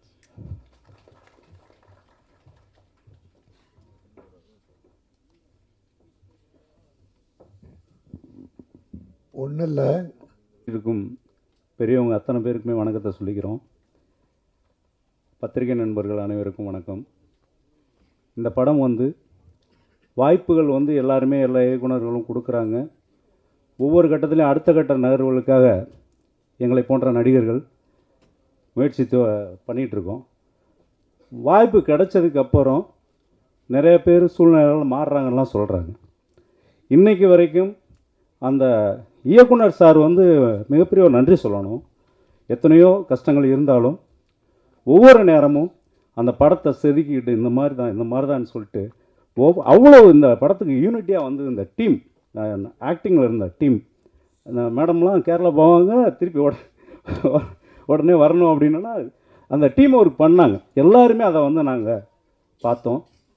இதில் வந்து அந்த என்ன சொல்கிறது, கேரக்டரேஷன்ஸ் ஒன்று கொடுத்துட்டு ஒரு விஷயம் பண்ணும்போது எங்களுக்கே பயங்கர ஒரு இன்ட்ரெஸ்டிங். சார் முழுசாக கொஞ்சம் சொல்லுங்கள் சார் அந்த லைன் அப்படின்னா, இல்லை சார் இதை மட்டும் நீங்கள் பண்ணுங்கள் அப்படிம்பாரு. இப்போ ட்ரைலர் பார்க்கும்போது பார்த்தா வேறு மாதிரி இருக்குது ஒரு விஷயமா. ஏன்னா அந்தந்த கதாபாத்திரங்களுக்கு தகுந்த மாதிரி ஒரு சின்ன ப்ளே பண்ணார் சார். கடைசி வரைக்குமே ஒரு அந்த மெயினான விஷயங்களை மட்டும் சொல்லிவிட்டு ஒரு ப்ளே பண்ணிகிட்டே இருந்தார். சார் நாங்கள் நிறைய படங்கள்லாம் பண்ணிக்கிட்டு தான் சார் இருக்கோம், சொல்லுங்கள் அப்படின்னாலும் அதில் ஒரு சின்ன சஸ்பென்ஸ் மெயின்டைன் பண்ணிகிட்டே இருப்பார். கடைசியில் அது டைட்டில் வரைக்கும் அப்படி தான் மெயின்டைன் பண்ணி வச்சுருக்காரு. ஸோ இந்த படம் வந்து கண்டிப்பாக நிறைய பேரோட உழைப்பு இதில் வந்து கொட்டி கிடக்கு. இங்கே பேசின நிறைய விஷயங்கள் எல்லாரோட கவனத்துக்கும் சேர்ந்து இது வந்து ஒரு பெரிய வெற்றி படமாக அமையணும்னு நான் ரொம்ப வேண்டி விரும்பி கேட்டுக்கிறேன் எல்லாருக்கும். பத்திரிக்கை நண்பர்கள் நிறைய இதில் வந்து அப்கமிங் ஆர்டிஸ்ட்லாம் வந்து நல்ல கேரக்டர்ஸ் பண்ணியிருக்காங்க. இதில் வந்து இந்த இவங்க அருண் தம்பி, அதுக்கப்புறம் இந்த சிந்து அவங்க இன்னொருத்தவங்க விஜய் மேடம், இவங்க எல்லாருமே வந்து கூட வந்து ஒர்க் பண்ணும் போதெல்லாம் பார்த்தீங்கன்னா கேரக்டர் அவ்வளோ அப்சர்வ் பண்ணி அவ்வளோ டயலாக் டெலிவரியெல்லாம் வந்து தெளிவாக பண்ணியிருந்தாங்க. அப்புறம் ஒவ்வொரு படத்துக்கும் வந்து இதில் ஒரு நன்றியை நான் பகிர்ந்துக்கணும்னு நினைக்கிறேன். இந்த கிளாஸ்மேட்ஸு, குலசாமி இந்த மாதிரி படங்களுக்கெல்லாம் போய் பாக்கியராஜ் சார் வந்து நாங்கள் போய் பேசுவோம், சார் நீங்கள்லாம் வரணும் சார் அப்படின்ட்டு. ஒவ்வொரு விஷயத்தையும் நானும் இதே ப்ரெஸ் மீட்டில் வந்து நிறையா வந்து மற்ற படங்கள் நண்பர்கள் நடித்த படங்கள்லாம் வரும்போதெல்லாம் வந்து பார்க்கும்போது கூட எந்த இதுக்குமே ஒரு இது பண்ணாமல் அந்த திரைத்துறை மேலே வந்து நாங்களாம் சின்ன வயசுலேருந்து பேஷனேட்டாக பார்த்து வளர்ந்தவங்க.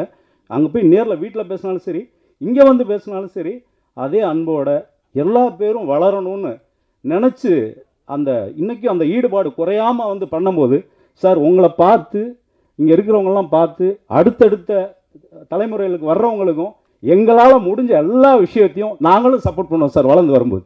அதை நான் உங்களோட பணியோடு தெரிவிச்சுக்கிறேன் சார். ரொம்ப நன்றி. மீண்டும் ஒரு முறை நன்றியை தெரிவிச்சுக்கிறேன். Thank you sir. இந்த ஜிஎஸ்டி வரி வந்த உடனே தமிழ்நாடு பூரா,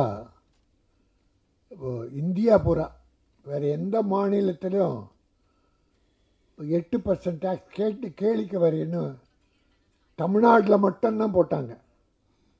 மீதி இந்தியாவில் எந்த மாநிலத்திலும் இல்லை. அதை நம்ம முன்னால் இருந்த ஆட்சியில் நம்ம ப்ரொடியூசர் கவுன்சில், சினிமா உலக சார்ந்த சங்கங்கள் எல்லாம் வேண்டுகோளை வச்சோம். சினிமா டிக்கெட் விலை ஏறி போச்சு, சினிமா சரியாக இல்லை, இந்த 8% தனியாக வேறு வாங்குறீங்க, அதனால் அதை விட்டால் சினிமா நல்லாயிருக்கும், அதனால் அந்த 8% கேளிக்கை வரி எடுக்கணும் அப்படின்னு நீண்ட நாள் கோரிக்கை. அந்த ஆட்சியில் ஒன்றுமே பண்ணலை. ஆனால் நம்முடைய தமிழக முதல்வர் மு.க. ஸ்டாலின் அவர்கள் இப்போ போன வாரத்தில் 4% வரியை குறைச்சிருக்காரு. கேளிக்கை வரியை 4% வரி குறைச்சிருக்காரு. இன்னும் இருக்கிறதையும் போக போக அந்த பர்சன்ட் கூட குறைக்க வேண்டும்ன்ற வேண்டுகோளை வச்சு அவர் எல்லாருக்கும் ஒரு கிளாப் பண்ணி தமிழக முதல்வருக்கு நன்றி தெரிவிக்கணும். ஏன்னா என் தம்பியுடைய படம், அந்த படத்துக்கு அவருக்கு நிறைய உரிமை இருக்குது. இந்த படத்தில் நம்ம நன்றி சொல்வது சரியாக இருக்கும் என்பதால் மாண்புமிகு தமிழக முதல்வர் மு.க. ஸ்டாலின் அவர்களுக்கு கேளிக்கை வரி 4% குறைத்த காரணத்தால் அவருக்கு சினிமா உலகம் நன்றி தெரிவிக்கிறது. பூந்தமல்லியில் ஏறக்குறைய ஒரு 250 கோடியில் ஒரு சினிமா சிட்டி கட்டிக்கிட்டு இருக்கார், ஆரம்பிக்கிறார். அதுக்கு நம்ம நன்றி தெரிவிக்கிறோம். நன்றி, வணக்கம். For being here. அனைவருக்கும் வணக்கம். I'm just going to keep it very short and sweet. There's a lot of hard work that has been put into this, and there's a lot of love that has been put into this. And I really wish that all of you come and watch the film. It's releasing in July 25th. Please do watch the theater. Thank you. சிறப்பு விருந்தினர் திரு K. Rajan அவர்களை பேச அன்புடன் அழைக்கிறோம்.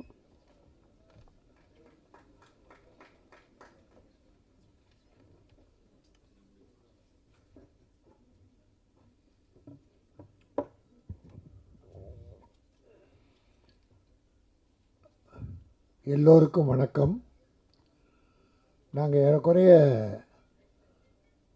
நேற்று evening ஒரு படம் இங்கே ஆடியோ ஃபங்க்ஷன், ஒரு போன வாரம் ஆடியோ ஃபங்க்ஷன். பாக்யராஜ் சாரை நானும் இந்த ஒரு வருஷத்தில் மட்டும் ஒரு 25 படம் கலந்துட்டுருக்கோம். அவர் சின்ன படங்கள்லாம் வாழ்த்துறதுக்கு மகிழ்ச்சியோடு வந்துடுவார். பெரிய இந்த பந்தாகந்தான் இந்த வேலையே கிடையாது. இப்போ நான் வந்திருக்கு இது அந்த மாதிரி ஒரு 100 படம் வந்திருப்பேன் இந்த ஒரு வருஷத்தில்.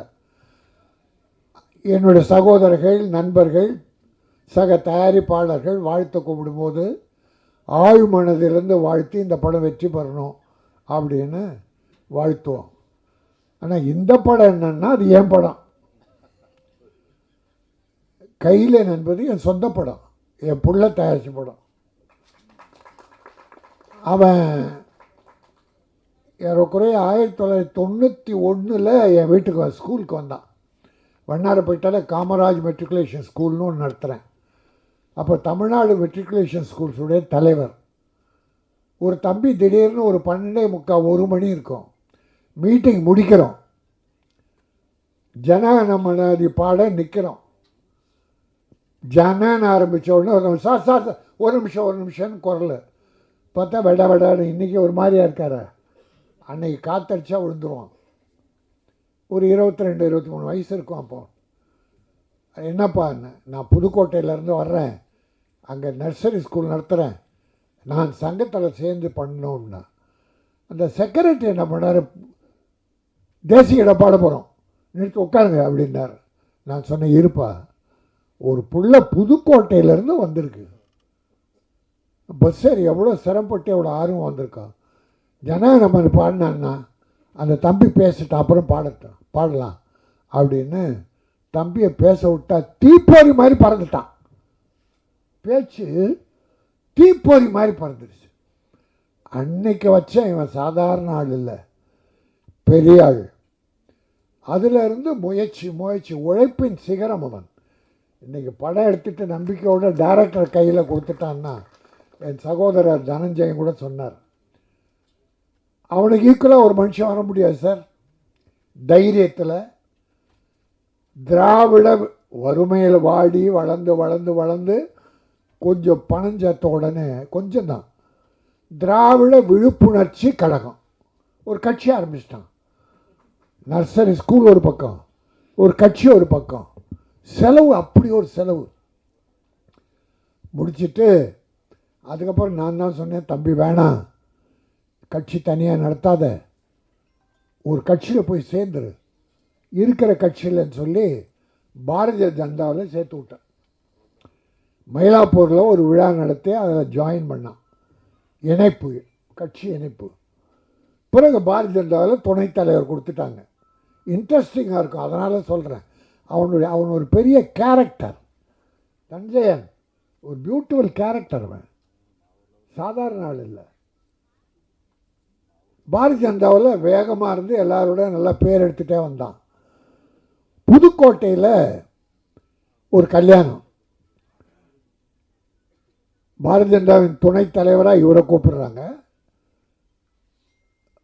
இன்றைய முதல் அமைச்சர், அன்னைக்கு எதிர்கட்சி தலைவர் தளபதி மு.க. ஸ்டாலினும் போகிறார் இந்த கல்யாணத்துக்கு. அவர் பேசுறதுக்கு முன்னால் இவன் பேசுகிறான், தம்பி பேசுகிறான். பேசும்போது என்ன பண்ணிட்டான், நாளைக்கு இந்த தமிழகத்தை ஆளக்கூடிய முதல்வராக வரக்கூடிய தகுதி படைத்த மு.க. ஸ்டாலின் அவர்கள்ட்டான். இவன் இருக்கிறது பாரதிய ஜனதா கட்சியுடைய துணைத் தலைவர். அவர் திமுக எதிர்கட்சி தலைவர் சட்டமன்றத்தில். இல்லை, அந்த துணிச்சல் பாருங்க, யாருக்காவது வருமா? அன்றைக்கு செஞ்சாச்சு சார் அவன் லைஃப். உடனே பாரதிய ஜனதா என்ன பண்ணுவாங்க, நீக்கிட்டாங்க. 2வது நாள் ஃபோன் வருது, நீ வந்து என்ன பாருன்னு மு.க. ஸ்டாலின் கூப்பிடுறார். இது நீக்கினார்னு ஒன்று அவர் கூப்பிடுறார். அந்த அன்பு உள்ளத்தை பாருங்க, நீ என் கட்சியில் வர்றேன்னு செய்தி தொடரில் போட்டு இன்னைக்கு புரட்சி அவருக்கு வலதுகரமாக இருந்து பல நல்ல காரியம் பண்ணிகிட்ருக்கான். நீங்கள் டிவி பேட்டியில் பார்த்தீங்கன்னா மேக்சிமம் முதலமைச்சருக்கும் தமிழக அரசு சாதனைகளை எடுத்து சொல்கிறதுல அவ்வளோ போல்டாக சொல்லிகிட்டு இருப்பான். இவன் அந்த 2001 என் கூட இருந்தப்போ நான் படம் எடுத்துக்கிட்டு இருந்தேன். நம்ம ஒரு மாதிரிமா சின்ன போய்க்கல்லாது தங்கமான தங்கச்சி. அப்போ கூட ஷூட்டிங்லாம் வருவான். அன்னைக்கு என்னையே ஒரு மெம்பர் ஆக்குங்க படம் எடுக்கணுன்னா. அப்பா கொஞ்சம் இரு, இப்போ வேணாண்ணா. இல்லைன்னா அப்போ நான் ப்ரொடியூசர் கவுன்சிலில் மெம்பர் ஆக்கி விட்டேன். பிறகு நான் விநியோக சங்க தலைவராக 2000 போட்டி போடுறேன். அப்போ அங்கே ஒரு தலைவர் சர்வாதிகாரம் சினிமாவையே ஆட்டி படைக்கிறார். 17 வருஷமாக அவரே தலைவர். ஒருத்தம் கூட இப்போ ஒரு நாமினேஷன் வாங்க முடியாது, க்ளோஸ். அப்போ நான் போய் முதல் முறையாக போட்டி போட்டப்போ என் கூட இருந்து ஒரு 20 பேரை கூப்பிட்டு வந்து என் பக்கத்திலே இருப்பான். எனக்கு பெரிய பாதுகாப்பு. பிள்ளையா மட்டும் இல்லை, ஒரு பாதுகாவலாம் ஜெயித்தேன். அப்போ தான் விநியோக சங்கத்துடைய மாற்றம் வந்தது. இப்போ அங்கே மறுபடியும் தலைவராக இருக்கேன். ஆக அந்த அளவுக்கு என்னோடு என் பிள்ளையாக ஐக்கியமாகி என்னுடைய நலனில் பெரிய அக்கறை கொண்ட என் தம்பி இன்றைக்கி அவன் நினச்சதை சாதிச்சிருக்கான்.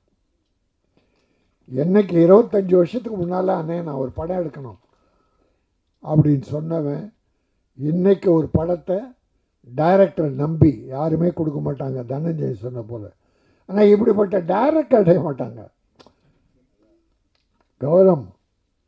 கௌரவம் நாராயணன் இப்படி ஒரு டைரக்டர் கிடைக்க மாட்டாங்க. எங்கள் ப்ரொடியூசர்ஸில் 75% நடுத்தரில் நிற்கிறதுக்கு பல டைரக்டர்கள் காரணம். அது தெரியுமா உங்களுக்கு? இல்லை உங்களுக்கு தெரியுமான்னு கேட்டேன். நீங்கள் இல்லை. ஏன்னா நம்பி விடணும்னா யார்கிட்ட விடணும்? எங்கள் தனஞ்சயன் ஏன் போய் உட்கார்றாரு? நிறைய நல்ல டைரக்டர், அதுவும் இப்போ வர்ற தம்பிங்க ரொம்ப அற்புதமாக பண்ணுறாங்க. அவங்க சிந்தனையெல்லாம் சிறப்பாக இருக்குது. ஆனால் செலவுகள் தான் ஓவராக இருக்குது. 5 கோடியில் படம் முடிக்கலன்னா 9 கோடிக்குள்ளே முடிச்சிடுறாங்க. ப்ரொடியூசரை ரிலீஸ் பண்ண முடியாமல் அவஸ்தைப்படுறார். இந்த படம் பாருங்கள், தமிழ் பெயர். இன்றைக்கி எல்லா படமும் ஆங்கில பெயர். எந்த படம் எடுத்தாலும் ஆங்கிலம் 75% வருது. அன்றைக்கி முத்தமிழறிஞர் டாக்டர் கலைஞர் என்ன பண்ணார்? அப்போ டைட்டில் தமிழில் வந்துக்கிட்டே இருந்தது, இங்கிலீஷில். அவர் பார்த்தார் எப்படி ஒன்றில் திருத்துறதுன்னு. தமிழில் பெயர் வைத்தால் 3 லட்சம் மானியம்னார். சார் எல்லாரும் தமிழுக்கு வந்துட்டாங்க சார், இங்கிலீஷ் காணும் சார். இப்போ இன்றைக்கி பார்த்தா 75% 75% ஆங்கிலத்தில் பெயர் வைக்கிறாங்க. ஆனால் அருமை சகோதரர் அஜித் ஒரு அற்புதமான தமிழ் பெயரை, அதாவது திறமையானவன், நேர்மையானவன், இந்த கையிலே நண்பருக்கு பொருள், நிறைய நல்ல பாசிட்டிவான அர்த்தங்கள் அப்படி வைக்கணும். கம்பராமாயணத்தில் திருக்குறளில் இருக்குது, நிறைய தமிழ் பேர் இருக்குது. அதை விட்டுட்டு ஆங்கிலத்தில் பேர் வைக்கிறாங்க. ஆனால் அந்த இயக்குனரை பாராட்டுகிறேன், நீங்கள் வெற்றி பெறுவீர்கள். இந்த சிறு முன்னோட்டம் காட்டிவிட்டது. ஒரு ஆங்கில படத்தை எப்படி எடிட் பண்ணி காட்டினமோ அந்த மாதிரி காட்டியிருக்கீங்க. அது ஒரு க்ரைம் சப்ஜெக்டாக, த்ரில்லராக, ஏதோ ஒன்று. ஆனால் இன்ட்ரெஸ்டிங். Music recording first class, editing first class, camera first class, எல்லா ஃபஸ்ட் கிளாஸும் இருக்கிறதால மக்களும் ஃபஸ்ட்டு சாய்ஸாக தேட்டருக்கு வருவாங்க. இன்றைக்கி எவ்வளோ நல்ல சின்ன படங்கள் வெற்றி பெறுது, பெரிய படங்கள்லாம் தோல்வி அடையுது. இந்த 5 வருஷம் நான் கணக்கு சொல்லிகிட்ருக்கேன். பெரிய படங்கள்லாம் சின்ன படமாகுது, சின்ன படங்கள்லாம் பெரிய படமாகுது. சூரிய என்ன சார் பெரிய அழகனா? காமெடி நடிகன் சூரிய பரோட்டா துண்ணு, பரோட்டாவா தின்னானே, அவன் காமெடி பண்ணிகிட்டு இருந்தான். தம்பி அன்பான தம்பி, அதனால் அவன் என்ன பண்ணுறேன் சார். ஒரு 4-5 படம் சக்ஸஸ் சார். என்ன கதை இருந்தது, அதில் குடும்பம் இருந்தது, கிளாமர் கிடையாது, வல்கர் கிடையாது, குரூப் டான்ஸ் கிடையாது, ஒரு பெரிய ஃபைட்டு கிடையாது, கதை இருந்தது, நல்ல குடும்ப கதை இருந்தது. அதனால் கதைகள் கிராமத்தில் கொட்டி கிடக்கு சார், ஒவ்வொரு வீட்டில் இருக்குது சார், வீதியில் இருக்குது சார். என் அருமை தம்பிகள் வர்ற டைரக்டர்ஸ் தமிழ் பண்பாடு குறையாத, தமிழ் கலாச்சாரமிக்க படங்களை எடுங்க.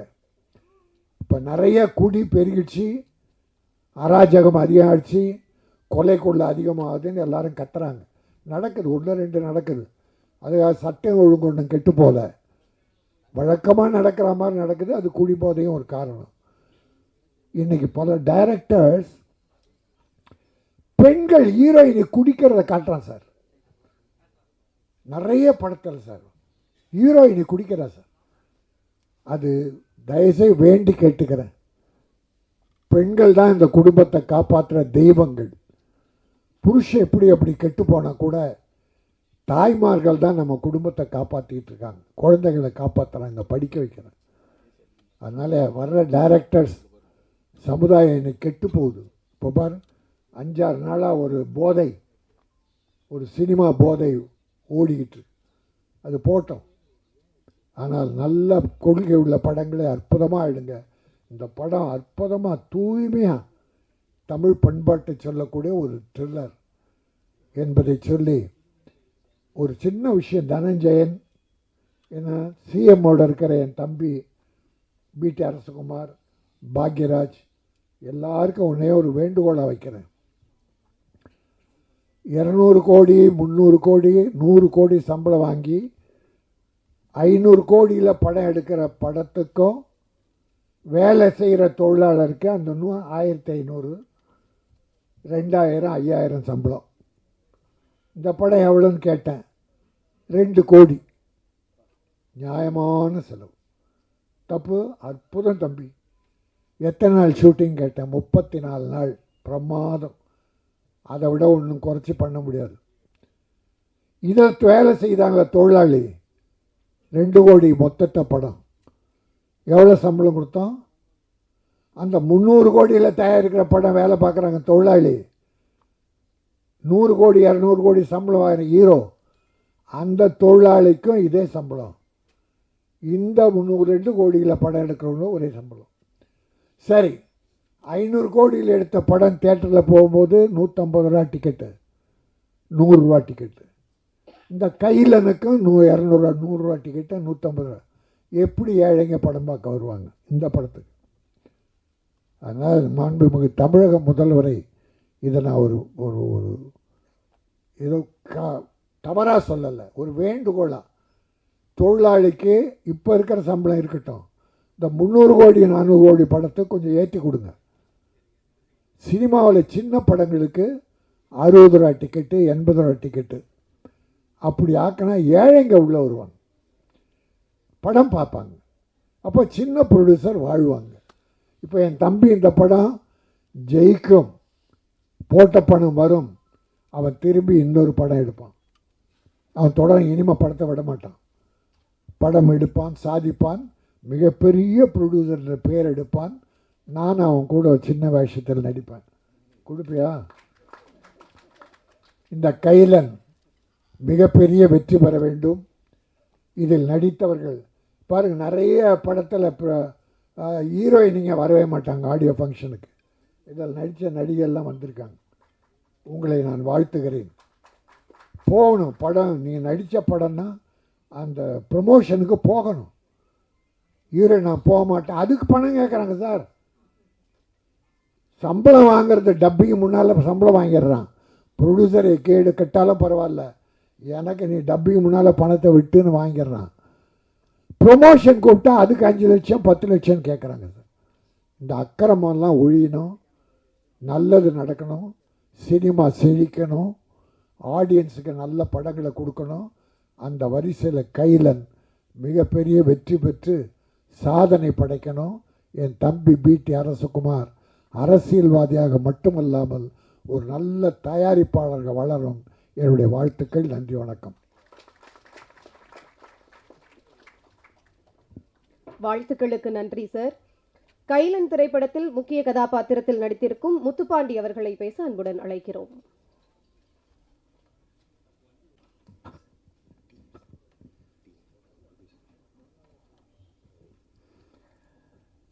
காலதாமதமாக வந்ததுக்கும் எல்லாத்தையும் காத்திருக்க வச்சதுக்கு முதல்ல மன்னிப்பு கேட்டுக்கிறேன். ஏன்னா எனக்கு 11 மணி அப்படிங்கிற மாதிரி மனைவி சொன்னார். சரி 11ன்னா ஒரு 10-15 நிமிஷம் முன்ன பின்ன ஆகும் அப்படின்னு நினச்சிட்டு தான் புறப்பட்டு இங்கே வந்ததுக்கப்புறம் தான் தனஞ்சயன் 10 மணிலேருந்தே வெயிட் பண்ணிகிட்ருக்கேன் சார் அப்படின்னாரு. அதுக்கப்புறம் ப்ரொடியூசர் பேசும்போது சொன்னார் 9:30லேருந்து எல்லோரும் இது பண்ணுறாங்க. ஸோ இவ்வளவு இத்தனை பேர்த்து இவ்வளோ நேரம், ஏன்னா சொன்ன டைமுக்கு வரணும் அப்படிங்கிறத எப்பவுமே முயற்சி பண்ணுவேன். இன்றைக்கி ஏதோ டிலே ஆகிடுச்சு, அதுக்கு மன்னிச்சு. மரியாதைக்குரிய பத்திரிகை மற்றும் அனைத்து ஊடக நண்பர்கள் எல்லாத்துக்கும் என்னுடைய பணிவான வணக்கம். அதே மாதிரி விழாவில் இந்த கைலன் திரைப்பட விழாவில் பங்கெடுத்து வந்திருக்க முன்னால் உட்காந்துருக்கவங்க எல்லாத்துக்கும் என்னுடைய பணிவான வணக்கம். அவருக்கு நிறைய பொறுப்புகள் இருக்குது, அதில் தலைவர் இதில் தலைவர் அப்படின்ட்டு. அந்த எல்லா பொறுப்பை விட சினிமா மேலே உண்மையான அபிமானம் உள்ள ஒரு நல்ல மனிதன் ராஜன் அப்படிங்கிறது, அதுதான் எனக்கு பிடிச்ச ஒரு பொறுப்பு அவர்கிட்ட. ஸோ அவருக்கும் அதே மாதிரி தனஞ்சயன், அப்புறம் இந்த வாத்தியார்கிட்ட படிச்சிருந்தா எல்லாருமே அவனும் மக்கா இருக்க மாட்டான், நல்லா படிப்பாங்கிற அளவுக்கு ஞான சம்பந்தன் அவர்கள். அவர் முதல் கொண்டு இன்னும் மேடையில் உட்காந்துருக்க எல்லாத்துக்கும் என்னுடைய பணிவான வணக்கம் தெரிவிச்சுக்கிறேன். சிவதா இவ்வளவு நல்ல பேர் நடிக்கிறதுல சம்பாதிக்கிறத விட கேரக்டரில் இவ்வளோ நல்ல பேர் சம்பாதிச்சிருக்கிறது ரொம்ப சந்தோஷமாக இருக்குது. ஏன்னா எல்லாருமே வந்து அவங்க எந்த அளவுக்கு கோஆப்ரேட் பண்ணி பண்ணாங்க அப்படிங்கிறத டைரக்டர் முதல் கொண்டு எல்லாருமே சொன்னாங்க. ஸோ அவங்கள மாதிரியே நடிக்கிறவங்க ஹர்ஷா, ஹரி, இன்றைக்கி மியூசிக், அவங்க இன்னும் டெக்னீஷியன்ஸ் எல்லாம் இருக்காங்க. எல்லாத்துக்குமே என்னுடைய அட்வான்ஸு வணக்கத்தையும் அட்வான்ஸ் வாழ்த்துக்களையும் நான் தெரிவிச்சுக்கிறேன். ராஜன் சார் பேசிகிட்டு இருக்கும்போது அவர் உண்மையாகவே தமிழில் அந்த ஆர்வம் இருக்குது, அதில் தமிழ் பேர் வைக்கலையே அப்படிங்கிறத பற்றியெல்லாம் கொஞ்சம் பேசினார். நான் அப்படியே யோசித்தேன், நம்ம ஏதாவது அப்படி தப்பு பண்ணியிருக்கோமா அப்படின்னா. டார்லிங்னு அந்த படத்துக்கு டைட்டில் ஒரு டார்லிங்கோடு விட்டுருந்தா பரவாயில்ல, டார்லிங் டார்லிங் டார்லிங்னு அழுத்தம் திருத்துமா. அது மட்டும் இல்லாமல் அதுக்கப்புறம் டாடி டாடின்னு பாட்டு வேறு, தமிழ் படத்தில் டாடி டாடின்னு பாட்டு, அதில் ஹிந்தியும் பேட்டா பேட்டா மேரா பேட்டான்ட்டு. இப்படி எல்லாம் என்னென்னா சினிமா ஜனரஞ்சகமாக இருக்கிறதுனால ஜனங்களுக்கு பிடித்தமானதாக செய்வோமே அப்படின்னு சொன்ன ஒழிய மற்றபடி தமிழுக்கு மறுப்பா வேறு ஏதாவது செய்கிறோம் அப்படிங்கிறது அல்ல. ஏன்னா தமிழ் தான் சோறு போட்டிருக்கு. அதனால் அவர் சொல்லும்போது அப்படின்னு நினச்சி பார்த்துக்கிட்டேன். அதுக்கப்புறம் ரொம்ப சினிமாவில் அவசியம் ஊச்சிருக்காருன்னு நினைக்கிறேன் கௌரவ நாராயணன். அவர் பேசும்போது அவர் எரியாமையே சினிமா இன்றைக்கி என்ன சூழலில் இருக்குது அப்படிங்கிறது ரொம்ப சொல்லிக்கிட்டு இருந்தார். அது தனஞ்சயனா அவருக்கு கவுண்டர் கொடுத்து பதில் சொல்லிட்டு இருந்தார் என்ன இதுன்ட்டு. என்ன ஒன்று அதில் என்னென்னா, சில பேர் வன்மமாக எழுதுகிறாங்க, அது பாதிக்குது அப்படிங்கிறது. என்னை பொறுத்த வரைக்கும் என்னென்னா, அந்த மாதிரி எழுதுகிறவங்கள வந்து இக்னோர் பண்ணிட்டு போகணும், அவ்வளோதான்.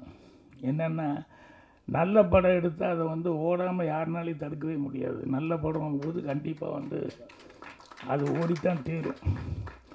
இப்போ ஒன்றும் இல்லை, ஒரு ஞானசம்பந்தன் சார் பேசும்போது அந்த டூரிஸ்ட்டு ஃபேமிலியை பற்றி சொல்லிக்கிட்டு இருந்தார். இந்த படம் வந்த நாள்லேருந்து எனக்கு நல்ல படம்னு எல்லாருமே நல்லா இருக்குன்னு சொல்லிட்டு இருந்தாங்க. நான் வெளியூர் அங்கே இங்கேயும் சுற்றிக்கிட்டே ஊராக ஓடிட்டு இருந்ததுனால இந்த படமே சரி இப்போ பார்த்தலான்ட்டு இருந்தேன். கடைசியில் பார்த்தா ஓடிடியில் வந்து இப்போது 5-6 நாளைக்கு முன்னாடி தான் பார்த்தேன். பார்த்தோன்னுமே அந்த டைரக்டர் கூப்பிட்டு பேசணும் அப்படின்னு சொல்லி மனைவிக்கிட்ட அந்த டைரக்டர் எப்படியா கொஞ்சம் பிடியான்னேன். அந்த ஆள் இன்னும் இது வரைக்கும் கொடுக்கல எனக்கு. கேட்டால் அவர் பிஸியாக இருக்கார், இவர் பிஸியாக இருக்கிறதுல அவர் பேர் சொல்லிட்டார். அவ்வளோ பிரமாதமாக அந்த படம் பண்ணியிருந்தாப்புல. ரொம்ப நாளைக்கு அப்புறம் நான் வந்து மனசார பார்த்து அந்த படத்தை பார்த்துட்டு அவ்வளோ சந்தோஷப்பட்டேன். கோடிகள் எல்லாம் நம்பாமல் பெரிய ஆர்டிஸ்ட் பட்டாளமெல்லாம் இருக்கணும் அப்படிங்கிறதெல்லாம் இல்லாமல் ரொம்ப யதார்த்தமான ஒரு கதையை மட்டுமே நம்பி ரொம்ப சிறப்பாக இருந்தார். ஸோ அந்த மாதிரி நல்ல படங்களாக இருந்தது அப்படின்னு சொன்னோம்னா என்ன விமர்சனம் வந்தாலும் விமர்சனம் எழுதுகிறவங்க கண்டிப்பாக சில பேருக்கு சிலது பிடிக்கல அப்படின்னா அப்படி தான் எழுதுவாங்க. சில பேர் கங்கணம் கட்டிட்டு அதுக்குன்னு நம்ம திறமையை காமிக்கணும்னு சில நேரங்களில் விமர்சனங்கள் அப்படி தப்பாக எழுதுவாங்க. பட் அதெல்லாம் நம்ம பார்க்க வேண்டாம். நல்லா இருக்கிறது நல்லா இல்லைன்னு சொல்லி யாருமே எழுதுறதுக்கு நல்ல பத்திரிக்கையாளர்கள் வந்து அது தயங்குவாங்க. மனசில் இருக்கிறத ஓப்பனாக வந்து படம் பார்த்துட்டு சொல்கிறேன். அதில் தான் நிறைய படங்கள், சின்ன படங்கள் இப்போ இவங்க சொல்லிட்டு இந்த படங்கள் எல்லாமே ஓடிட்டுருக்கு. இந்த படத்தினுடைய தயாரிப்பாளர் முதல்ல பேசும்போது வாத்தியார் இருப்பார், தமிழ் இவ்வளோ சிறப்பாக பேசுகிறாரு அப்படின்னு சொல்லிட்டு நான் ராஜன் சார்கிட்ட கேட்டுட்டு இருந்தேன். இல்லை ஸ்கூல்ஸ் கரஸ்பாண்டண்ட்டு அப்படின்னாரு. அப்புறம் பார்த்தா அவர் பேசும்போது அவர் நடிக்க வந்ததுலேருந்து ஒவ்வொன்றா சொல்லி இந்த கட்சி அந்த கட்சின்னு இப்போ இந்த கட்சியில் தான் இருக்காருங்கிற மாதிரி கொஞ்சம் நேரம் வரைக்கும் ஒரு சின்ன சஸ்பென்ஸ் இருந்தது. அதுக்கப்புறம் கடைசியில் ஸ்டாலின் அவர்களுக்கு ரொம்ப நெருக்கமான முறையில் டிஎம்கேல இருக்கார். ஸோ அவர் படத்தில் நடிக்க வந்துட்டு படம் எடுக்கும்போது எவ்வளோ ஒரு நம்பிக்கையோட டைரக்டர்கிட்ட ஒப்படைச்சிருக்காரு அப்படின்னு சொல்லும்போது எல்லா டைரக்டருக்கும் அவர் டைரக்டர் ரொம்ப ஃபீல் பண்ணி சொன்னார். எல்லாத்துக்கும் அந்த மாதிரி ப்ரொடியூசர் கிடைச்சிட மாட்டாங்க. ஏன்னா காலையில் டிஸ்கஷன் 7:30 மணி 7:45 ஸ்டார்ட் பண்ணிடுவார் தேவர் ஃபிலிம்ஸில். 7:45 ஸ்டார்ட் பண்ணி டிஸ்கஷன் நடந்துகிட்ருக்கோம். எவனா ஒரு நல்ல சீன் வந்தால் கூட வாட்சை பார்த்துக்கிட்டே இருப்பார் தேவர். அண்ணே ஒரு நல்ல சீன், இருடா மணி 8 தாண்ட போகுது இன்னும் ஃபோன் வரலையேன்னு பார்த்துருக்கேன் நீ வேறு அப்படிம்பார். டக்குன்னு ஃபோன் அடிச்சிடும், மாப்பிள்ளை ஃபஸ்ட் ஷாட் எடுத்துட்டிங்களா மாப்பிள்ளை, சந்தோஷம் மாப்பிள்ளை அப்படின்னு சொல்லிட்டு நல்லபடியாக எடுங்க அப்படின்னு. ஸோ முதல் ஷாட்டு 8 மணிக்கு எடுத்தே ஆகணும் அப்படிங்கிறது வந்து தேவனுடைய ஒரு இது, எந்த காரணம் உண்டு. அதனால் அந்த 8 மணிக்கு ஃபோனில் வெயிட் பண்ணிகிட்டு இருந்து 8 மணிக்கு ஃபோன் வந்ததுக்கப்புறம் தான் அடுத்தது அவர் நிம்மதியாக வேலை பார்ப்பார். ஸோ அந்த மாதிரி ஒரு ப்ரொடியூசரு. ஆனால் என்ன அவரை பொறுத்த வரைக்கும் இந்த ஒன் மேன் ஆர்மி மாதிரி ஒன் மேன் ஷோவாகவே இருந்துட்டு போயிட்டாரோடைய ஃபேமிலியில் இருக்கிறவங்கள வந்து இந்த சினிமாக்குள்ளே விடாமல் விட்டார். அதனால் அவ்வளோ பெரிய கம்பெனி வந்து பின்னால் வரும்போது பேர் சொல்கிற அளவுக்கு இல்லாமல் போச்சுங்கிறது ரொம்ப வருத்தமாக இருந்தது. அப்புறம் அந்த படம் தமிழ் இன்னொரு தடவை முதலேருந்து படிக்கணும் போல் இருக்குது எனக்கு. இந்த கையிலன்னு பேர் கேட்டது வந்து என்னடா நிறைய படங்களுக்கு தெரிய டைட்டில் இப்போ வைக்கிற டைட்டில்லாம் பார்த்தா எங்கே தேடி எடுத்தோன்னா சங்க காலத்தில் தேடி எடுத்தோம், அதில் எடுத்தோம் இதில் எடுத்தோம்னு சொல்லிட்டு ரொம்ப கஷ்டப்பட்டு தேடி எடுத்திருக்காங்க. அப்புறம் அன்றைக்கே ஒரு தடவை கேட்டுக்கிட்டேன் கையில் என்ன மீனிங் அப்படின்னு சொல்லிட்டு, கவலை இல்லாத மனிதன் அப்படின்ட்டு ரொம்ப நேர்மையானவன் அப்படிங்கிற மாதிரி நிறையா அர்த்தம் சொன்னாங்க. ஸோ எல்லோரும் இந்த படத்தில் பேசினவங்க எல்லோரும் எவ்வளோ கஷ்டப்பட்டுருக்கோம், இந்த படத்துக்காக எவ்வளோ உழைச்சிருக்கோம் அப்படிங்கிறத அவங்க பேசுனதில் வந்து புரிஞ்சுக்கிட்டேன். அதனால் மீண்டும் ஒரு முறை இதில் நடித்தவங்க டெக்னீஷியன்ஸ் எல்லாத்துக்குமே அட்வான்ஸு வாழ்த்துக்கள் வந்து தெரிவிச்சுக்கிறேன். நான் எனக்கு ட்ரெய்லர் அனுப்பிச்சி விட்டார், நீங்கள் வர்றதுக்கு லேட் ஆகுதுன்னு சொல்லி வர்ற வழியில் பாட்டு வந்துடுங்கன்னு. அதில் சாராம்சமாக பார்த்தா போராட்டம் அப்படிங்கிறது தான் மெயினாக இருந்தது. அது இன்னொன்று ரொம்ப இந்த சுருதி சுத்தமாக தமிழில் ரொம்ப அழகாக தொகுத்து வழங்கிட்டு இருந்தாங்க. அவங்களுக்கு ஒரு பாராட்டு தெரிவிக்கணும். ஆமாம், அவங்க நல்லா பேசுகிறாங்களேன்னு பார்த்துக்கிட்டு இருந்தேன். திடீர்னு டைரக்டருக்கு ஒரு இன்ட்ரடக்ஷன் ஒரு கவிதை கொடுத்தாங்க பாருங்க, ரொம்ப பிரமாதமாக இருந்தது. ரொம்ப ரசித்தேன் நான். அது யார் எழுதுனது? நீங்களே? ஐயோ சரி, யார் எழுந்தாலும் ரொம்ப நல்லா எழுதினீங்க, ரொம்ப நல்லா படிச்சிங்க நீங்கள். அது அந்த டைரக்டருக்கு ஒரு டானிக் கொடுக்குற மாதிரி ரொம்ப இதாக இருந்தது. ஸோ போராட்டம் அப்படிங்கிறது வந்து அதுதான் மெயின் அப்படிங்கிறது புரிஞ்சுக்கிட்டேன். போராட்டம் இல்லாமல் வாழ்க்கை இல்லை. அது போராட்டம்னு சொன்னோடனே என் குருநாதர்லேருந்து ஸ்டார்ட் பண்ணிட்டேன். எங்கள் டைரக்டர் ஃபஸ்ட்டு படம் 16 வயதில் அவர் இந்த மயிலுன்னு ஒரு கதையை வச்சுக்கிட்டு ரொம்ப நாள் அவர் சுற்றாத கம்பெனி இல்லை, போகாத இடம் இல்லை. என்எஃப்டிசிலேருந்து எல்லா இடத்துக்கும் எவ்வளோலாம் போராட்டம் பண்ண முடியுமோ அவ்வளோ தூரம் போராடிக்கிட்டே இருந்தார் அந்த மயில் கதையை. அது கடைசியில் வந்து பொள்ளாச்சியிலேருந்து ஒரு தேங்காய் வியாபாரி ராஜ்கண்ட் சார் அப்படின்னு சொல்லி அவர் வந்து தான் அவருக்கு வந்து விடிவு காலம் வந்தது. அது வந்தோடனே அதே மாதிரி ஃபஸ்ட்டு டே எல்லாம் கதையெல்லாம் சொல்லி எல்லாம் ஓகே ஆகி பாட்டு ரெக்கார்டிங்கெல்லாம் வந்துட்டு ஷூட்டிங் போகலான்னு புறப்பட்டு போனால் இங்கேருந்து கொள்ளைகால் பக்கத்தில் ஷூட்டிங், பெங்களூரில் போய் இறங்கி அங்கேருந்து போனோம். போய் இறங்கி எனக்கு அதுதான் ஃபஸ்ட்டு அட்வான்ஸ் கொடுத்தாங்க, ஒரு 150 ரூபா ராஜ்கண்ட் சார். நம்ம தான் ஷூட்டிங் போகிறோமே, நமக்கு என்ன அங்கே சாப்பாடு கிடைக்க போகுது, வேறு என்ன செலவு இருக்க போகுதுன்னு. அது வரைக்கும் எனக்கு டீ காப்பி எல்லாம் வாங்கி கொடுத்தாங்களே, அவங்களெல்லாம் கூப்பிட்டு போய் வாங்கன்னு சொல்லி சினிமா கூப்பிட்டு போய் பிரியாணி கிரியாணி எல்லாம் வாங்கி கொடுத்து எல்லாம் செலவு பண்ணிட்டு 5 ரூபாய் 10 ரூபாய் வச்சுக்கிட்டு போயிட்டேன். பெங்களூரில் போய் இறங்கணுன்னே ஷூட்டிங் கமலஹாசன் இல்லை, டேட் இல்லை, கேன்சல் ஆகிப்போச்சு அப்படின்ட்டான். கேன்சல்னு சொன்னோன்னே அது 5 ரூபா தான் வச்சுருக்கோம், என்ன பண்ண போகிறோம், ஊருக்கு போய் மெட்ராஸுக்கு போய் அப்படின்னு. அதை விட எனக்கு பெரியது என்னென்னா, ஃபஸ்ட்டு படம் எங்கள் டைரக்ட் பண்ணுறாரு. ஸோ அவருக்கு எப்படி இந்த எவ்வளோ போராட்டத்துக்கு அப்புறம் வந்து அந்த படத்துக்கான வாய்ப்பு கிடச்சிது. ஸோ அவ்வளோலாம் கஷ்டப்பட்டு இது பண்ணிட்டு பயங்கர அப்செட் ஆகி உட்காந்துருந்தார். அப்புறம் ப்ரொடியூசர் வந்து அவருக்கு இல்லை பாரதி ஒன்றும் இல்லை அப்படின்னு சொல்லிட்டு, இதெல்லாம் இருக்கிறது தான், நீ நல்ல கதை பண்ணியிருக்கிற, அதனால் நம்பிக்கையோடு இன்னும் ஒரு 20 நாள், ஒரு 15 நாள், ஒரு மாதம் தள்ளி வரப்போகுது, அவ்வளோதானே அப்படின்னாரு. ஸோ அதுக்கப்புறம் வந்து அந்த படம் எனக்கும் ஃபஸ்ட்டு அசிஸ்டன்ட் டைரக்டர். ஸோ அவ்வளோ பெரிய போராட்டத்துக்கு அப்புறம் அந்த படம் வந்து 16 வயதில் அவ்வளோ பெரிய சக்ஸஸ் ஆச்சு. அதே மாதிரி அடுத்த படம் ரயில், அதில் நான் அசிஸ்டன்ட் டைரக்டர், அதுலேயும் assistant director, assistant dialogue writer. அந்த கடைசியில் கிளைமேக்ஸில் அந்த ஹீரோயின் சுதாகர் ராதிகாவும் வந்து அந்த ஜனங்கள்லாம் ஊரே துரத்திட்டு வருது, அவங்க 2 பேரும் ஓடி வந்து கிளைமேக்ஸில் ட்ரெயின் ஏறி தப்பிச்சு ஓடிடுவாங்க அப்படின்னு. அந்த ட்ரெயினில்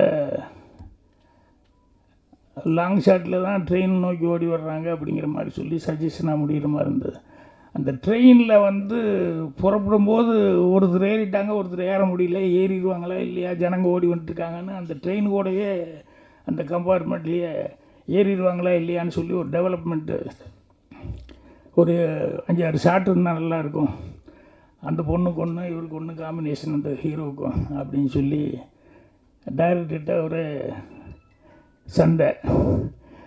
ஐயோ தெரியுது எனக்கு, என்னையா பண்ண முடியும், காசு இல்லை, போய் பணம் கட்ட முடியாது, இங்கே பர்மிஷன் கிடையாது, காஞ்சிபுரம் தாண்டி தான் போகணும் அப்படின்னு சொல்லிட்டு அவர் வேறு ரீரிகார்டிங் நடந்துக்கும் போது அந்த நேரத்தில் நாங்கள் இது சொன்னோம். உடனே அவர் ப்ரொடியூசர்கிட்ட அப்புறம் நான் போய் சொன்னேன், இது இருந்தால் நல்லா இருக்குங்க அப்படின்னு. அப்புறம் உடனே பணத்தை கட்டி டைரக்ட் நான் வரமாட்டேன், நீயும் பாலகுரன்னு போய் நிவாஸ் கூப்பிட்டு நீங்கள் போய் எடுத்து வந்துடுங்க அப்படின்னு. சரின்னு காஞ்சிபுரம் பக்கத்தில் ஷூட்டிங்க்கு அந்த 4 ஷாட் எடுக்கலான்னு சொல்லிட்டு இங்கேருந்து புறப்பட்டு போயாச்சு. போய் காஞ்சிபுரத்துலேருந்து அங்கே அந்த ஸ்டேஷனுக்கு போய் காலையில் ட்ரெயினுக்கு போகலான்னு போய் இறங்கினதுக்கு அப்புறம் தான் தெரிஞ்சது கேமராமேன் விட்டு வந்துட்டாங்க நிவாஸை. கேமராமேனே இல்லைன்னு வந்தோடனே அப்புறம் பார்த்தா கேமராமேனு மெல்ல ஆஃபீஸுக்கு போயிருக்காரு. என்ன இங்கே இருக்கிற நிவாஸ் இங்கே வந்திருக்கேன்னா வாட் அப்படின்ட்டு இருக்காரு. ஷூட்டிங் போகலையான்னு அவங்க கேட்டிருக்காங்க. அப்புறம் தான் டைரக்டருக்கு எல்லாத்தையும் தெரிஞ்சிருக்கு. அப்புறம் நாங்கள் ஃபோன் பண்ணப்போ இந்த மாதிரின்னு, சரி வந்தது வந்துட்டீங்க, அவர் அசிஸ்டன்ட் நிவாஸ் இருக்கார், அவரை வச்சு எடுத்துக்கோங்க அப்படின்னு சொல்லி சொன்னோன்னே பாலகுர் அண்ணா மெல்ல சொன்னார், இது பாரு பாக்கியம், எனக்கு அடுத்த படம் டைரக்ஷன் சான்ஸ் கொடுக்குறேன்னு சொல்லியிருக்கார் ராஜ்கண்ணு. நிவாஸ் வரல, இந்த ஆள் அசிஸ்டண்ட்டு, இவனை வச்சு எடுத்து எதாவது தப்பு வந்துச்சுன்னா எனக்கு டைரக்ஷன் சான்ஸே போயிடும். நான் போய் காம்பவுண்டுக்கு வெளியே நிற்கிற ரயில்வே ஸ்டேஷனுக்கு வெளியே, நீயாச்சு நிவாஸ் ஆச்சு, நீங்கள் எப்படியாவது எடுத்துகிட்டு வாங்க அப்படின்னு சொல்லிட்டு அவர் ஓடிட்டார். அப்புறம் நிவாஸ்கிட்ட எப்படியாவது நம்ம எடுத்துகிட்டு போவோம் வந்தாச்சு அப்படின்னு சொல்லி நான் ஒரு தைரியமாக, அதுதான் 2வது படம், 16 வயதில் முடிஞ்சு 2வது படம். ட்ரெயின் வரும்போது ஒரு 2 ஷார்ட்லாம் சொல்லி எல்லாம் ரெடி பண்ணியாச்சு. ட்ரெயின் வந்துட்டுருக்கு, ரெடி ஸ்டார்ட் பண்ணலாமா அப்படிங்கும்போது நிவாஸ் அவரை அப்துல்லா மெல்ல கேட்குறாரு, ராஜன் அப்ரெக்சர் எவ்வளோ வைக்கிட்டோம் அப்படின்னாரு. போட்டாங்க அப்படின்னு எனக்கு நல்லா பயங்கர கோபம் வந்துச்சு. நானே புதுசு அசிஸ்டன்ட் டைரக்டர், கேமரா பற்றி எனக்கு என்னையா தெரியும், எங்கிட்ட போய் அப்ரெக்சரை பற்றி வைக்கிறது இஷ்டத்துக்கு அப்படின்னு சொல்லி.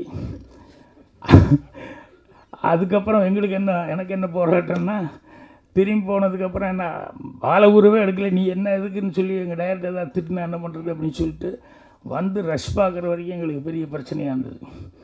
அதுக்கப்புறம் ரஷ் பார்த்ததுக்கப்புறம் தான், ஏன்னா ட்ரெயின் வேறு ரொம்ப நேரம் நிற்க மாட்டேன் அப்படின்னு சொல்லி வந்து கொஞ்ச நேரம் தான் நிறுத்துவேன் அப்படின்ட்டான். நான் அது அந்த நேரத்தில் ஏதோ யோசனை பண்ணி அந்த ட்ரெயினில் அவன் நிற்கிறது மட்டும் முதல்ல எடுத்துகிட்டு ட்ரெயின் போகிற வரைக்கும் விட்டுட்டு அதுக்கப்புறம் அங்கே அந்த ட்ராக்கெல்லாம் ரிப்பேர் பண்ணுறதுக்காக ஒரு வண்டி மாதிரி வச்சுருப்பாங்க, ஒரு ட்ராலி மாதிரி. அதை கொஞ்சம் கொடுக்க சொல்லி அதில் கேமரா வச்சுக்கிட்டு இந்த ராதியா ஓடி வர்ற மாதிரி அந்த ஷாட்டெல்லாம் அப்படி எடுத்துக்கிட்டு டைரக்டருக்கு ஒரே ஆச்சரியம், எப்படியா இதெல்லாம் இப்படி எடுத்த, ஃபஸ்ட்டு படம் 2வது படத்துல இது போய் இப்படியோட கரெக்டாக எடுத்துகிட்டு வந்துட்டே அப்படின்னு சொல்லிட்டு. ஸோ அந்த மாதிரி சினிமா எடுக்கும்போது இதெல்லாம் போராட்டமாக இருந்தது. அதே மாதிரி சூரலா சித்திரங்கள் டைரக்ஷன் பண்ணணும்னு சொல்லிட்டு எல்லாம் ரெடி ஆகிடுச்சு. நான் கன்னிபுரத்தில் முடிச்சுட்டு என்னோடய போர்ஷனை முடிச்சுட்டு நான் ஷூட்டிங்கு போகலாம் அப்படின்னு சொல்லிட்டு ஃபஸ்ட்டு படம் டைரக்ஷன் பண்ண போகிறேன். ப்ரொடியூசர் எல்லாம் ரெடி, சுதாகர்கிட்ட கால்ஷீட் வாங்கி எல்லாம் ரெடியாக வச்சுருப்பாங்க. அவருக்கு ராஜ்கன்னு திடீர்னு வந்து, யோ பாலகுரன்னே புதுசு, அதனால் நீ இருயா அப்படின்னாரு. இல்லைங்க கால்ஷீட்டு எல்லாம் வந்துடுச்சு, அதனால் நான் போய் ஆகணும்னு ஒரே சண்டை. அவர் உடனே ஃபோன் பண்ணி சுதாகரை, டேய் அவன் 2வது படம் அவன் கிழக்கே கோயில் ஃபஸ்ட்டு படம் அங்கே தானே நடிச்சிருக்கான் அவன், அதனால் சுதாகருக்கு ஃபோன் பண்ணி நீ மெட்ராஸ் பக்கம் வந்தால் துப்பாக்கி எடுத்து சுட்டே போடுவோன்னு அப்படின்னு சொல்லி, இப்போ கால்ஷீட் கிடையாது பாக்யராஜுக்கு, நீ ஒரு 3 மாதம் கழிச்சு கொடு அப்படிங்கிற மாதிரி சொல்லி அவனை மிரட்டி விட்டு, அது ஷூட்டிங் வேறு கேன்சல் ஆகி, என்னடா ஃபஸ்ட்டு இப்போ ஷூட்டிங் ஆரம்பிக்கலான்னு இப்படி ஆகிப்போச்சு அப்படின்னு சொல்லிட்டு. அப்புறம் ப்ரொடியூசரே வந்துட்டார், ஏன் ப்ரொடியூசரே வந்து, இல்லை பாக்யராஜ் எதுக்கு சண்டை, நீ முடிச்சு கொடுத்துட்டே வந்துடு அப்படின்னாரு. இப்படி ஒவ்வொரு இதுவும் போராட்டம் அப்படிங்கிறது வந்து கடைசி வரைக்கும் ஃபஸ்ட்டு படம் டைரக்ஷன் பண்ணும்போது போராட்டம் மாதிரி, அது மாதிரி எல்லா இதுவும் இருக்கும், இல்லாமல் இல்லை. அது வந்து அவரை பொறுத்த வரைக்கும் அஜித் அவருக்கு வந்து நல்ல ப்ரொடியூசர் கிடச்சிருக்காரு அப்படிங்கிறது பெரிய இதே ஒரு நல்ல சகனம் தான். அவர் வந்து அசிஸ்டன்ட் டைரக்டர்லாம் கூப்பிட்டு நிற்க வச்சு எனக்கு ஹெல்ப் பண்ணாங்க அப்படின்னு சொல்லிட்டு அவர் சொன்னது ரொம்ப சந்தோஷமாக இருந்தது. ஏன்னா டைரக்டருக்கு அசிஸ்டண்ட்டுகள் ரொம்ப முக்கியம், அசிஸ்டன்ட் டைரக்டர்கள் வந்து டைரக்டருக்கு ரொம்ப முக்கியம். ஸோ ஒரு நல்ல டீம் அமைஞ்சிருக்கு, நல்ல டெக்னீஷியன்ஸ் எல்லாருமே கஷ்டப்பட்டு இதில் சிரமப்பட்டு உழைச்சிருக்காங்க. ஸோ அவங்களுடைய நல்ல மனசுக்கு படம் நல்லபடியாக வெற்றிகரமாக ஓடும். ராஜன் சார் வந்து அவர் சொன்னார், ப்ரொடியூசரை பற்றி சொன்னார். அவர் சொன்ன மாதிரி வந்து எதுக்கோ வந்திருந்தால் கூட இன்றைக்கி இந்த அளவுக்கு வந்து திரைப்படம் எடுக்கிற அளவுக்கு அவர் வந்திருக்காரு அப்படின்னு சொல்லும்போது அது ரொம்ப மனசுக்கு சந்தோஷமாக இருக்குது. அதே மாதிரி ஒரு நல்ல டைரக்டர் வந்து ஒரு நம்பி ஒரு வேலையை ஒப்படைச்சிருக்காரு அப்படிங்கும்போது அவருடைய மனசு, அதாவது ஒருத்தனை பரிபூர்ணமாக நம்பி ஒரு தொழிலை ஒப்படைச்சிக்கிறது அப்படிங்கிறது சாதாரண விஷயம் கிடையாது. அதை செஞ்சுருக்காரு அப்படிங்கும்போது டைரக்டர் அந்த ரெஸ்பான்சிபிலிட்டியோடு பண்ணியிருப்பார். ஸோ அதனால் டைரக்டருக்கு, குறிப்பாக டைரக்டருடைய மனைவிக்கு, இதுக்கு விட்டாங்கல்ல வேலையை விட்டு போட்டு வந்தது இருக்க, அவங்களுக்கு மையனா வாழ்த்துக்கள் சொல்லு. ஏன்னா சொன்ன மாதிரி அவர் வீட்டுக்குள்ளேயே விட மாட்டாங்க, இருக்கிற அதாவது வேலை இல்லாமல் இருந்துட்டு இதுக்கு போனால் பரவாயில்ல, இருக்கிற வேலையை விட்டுட்டு இது வர்றது அப்படிங்கிறது சாதாரண விஷயம் கிடையாது. ஏன்னா பாலச்சந்தர் சாரே 2 படம், ஒரு படம் முடிகிற வரைக்கும் 2 படம் வேலை பார்க்குற வரைக்கும் வேலை உள்ள சொந்த வேலை அரசாங்க வேலையாச்சே, அதை விடக்கூடாதுன்னு சொல்லிட்டு அதுலேயே தான் இருந்துட்டு இருந்தார்.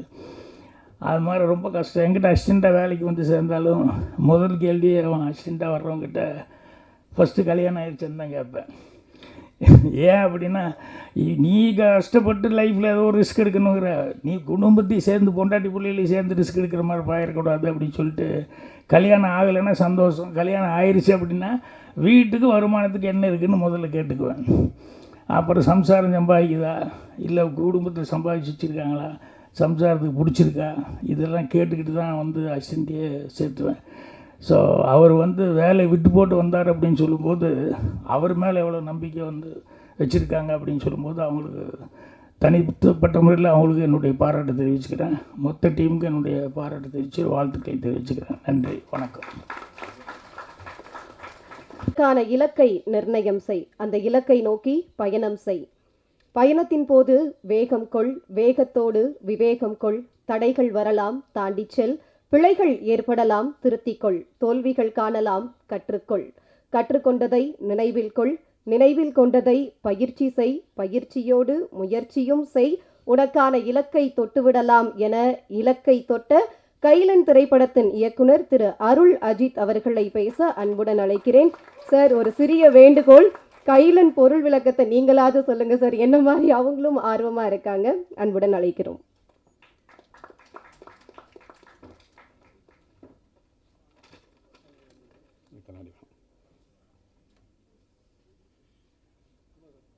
Praise the Lord. அனைவருக்கும் வணக்கம். எங்கள் அழைப்பை ஏற்று சிறப்பு விருந்தினராக வந்திருக்கும் Bhagyaraj sir, Rajan sir, Dhanajayan sir and என்னோட அன்பு பிரதர் கௌரவ நாராயணன் அவர்களுக்கு என்னோட நன்றியும் வணக்கத்தை தெரிவித்துக் கொள்கிறேன்.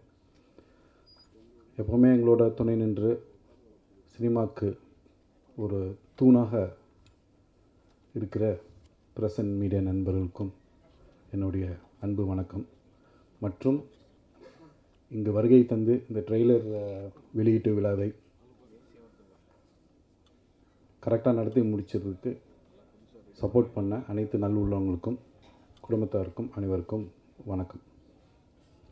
கைலன், எல்லா உதவி இயக்குனரும் எவ்வளோ திறமையாக இருந்தாலும் இல்லை எந்த ஸ்கூல்லேருந்து வந்தாலும் அவரை அறிமுகப்படுத்துறதுக்கு ஒரு தயாரிப்பாளர் இல்லை என்றால் அந்த இயக்குனர் வெளியே வரவே மாட்டார். உலகத்துக்கு அவர் தெரியாமல் போயிடுவார்.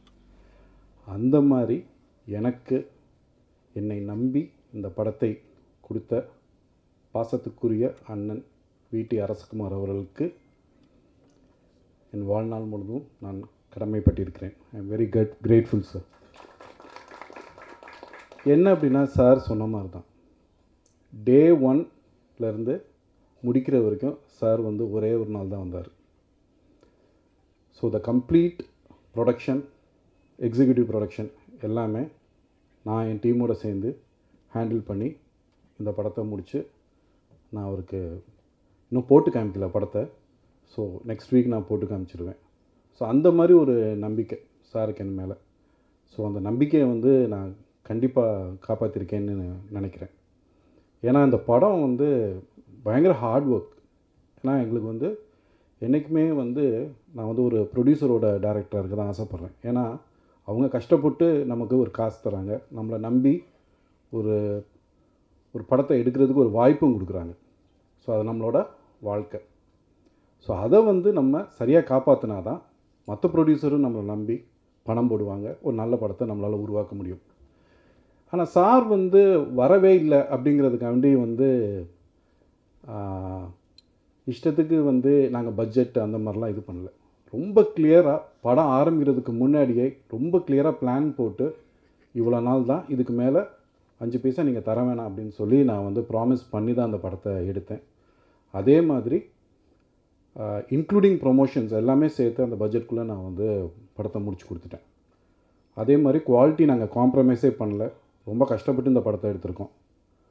அண்டு ஓகே, கைலன் அப்படிங்கிறது மீனிங் நான் சொல்லிடுறேன். நிறைய பேர் கேட்டுகிட்டே இருந்தாங்க. இது வந்து சங்க காலத்து பேர். கைல் அப்படின்னா தவறே செய்யாதவன், அதாவது 0 எரர்ஸ்.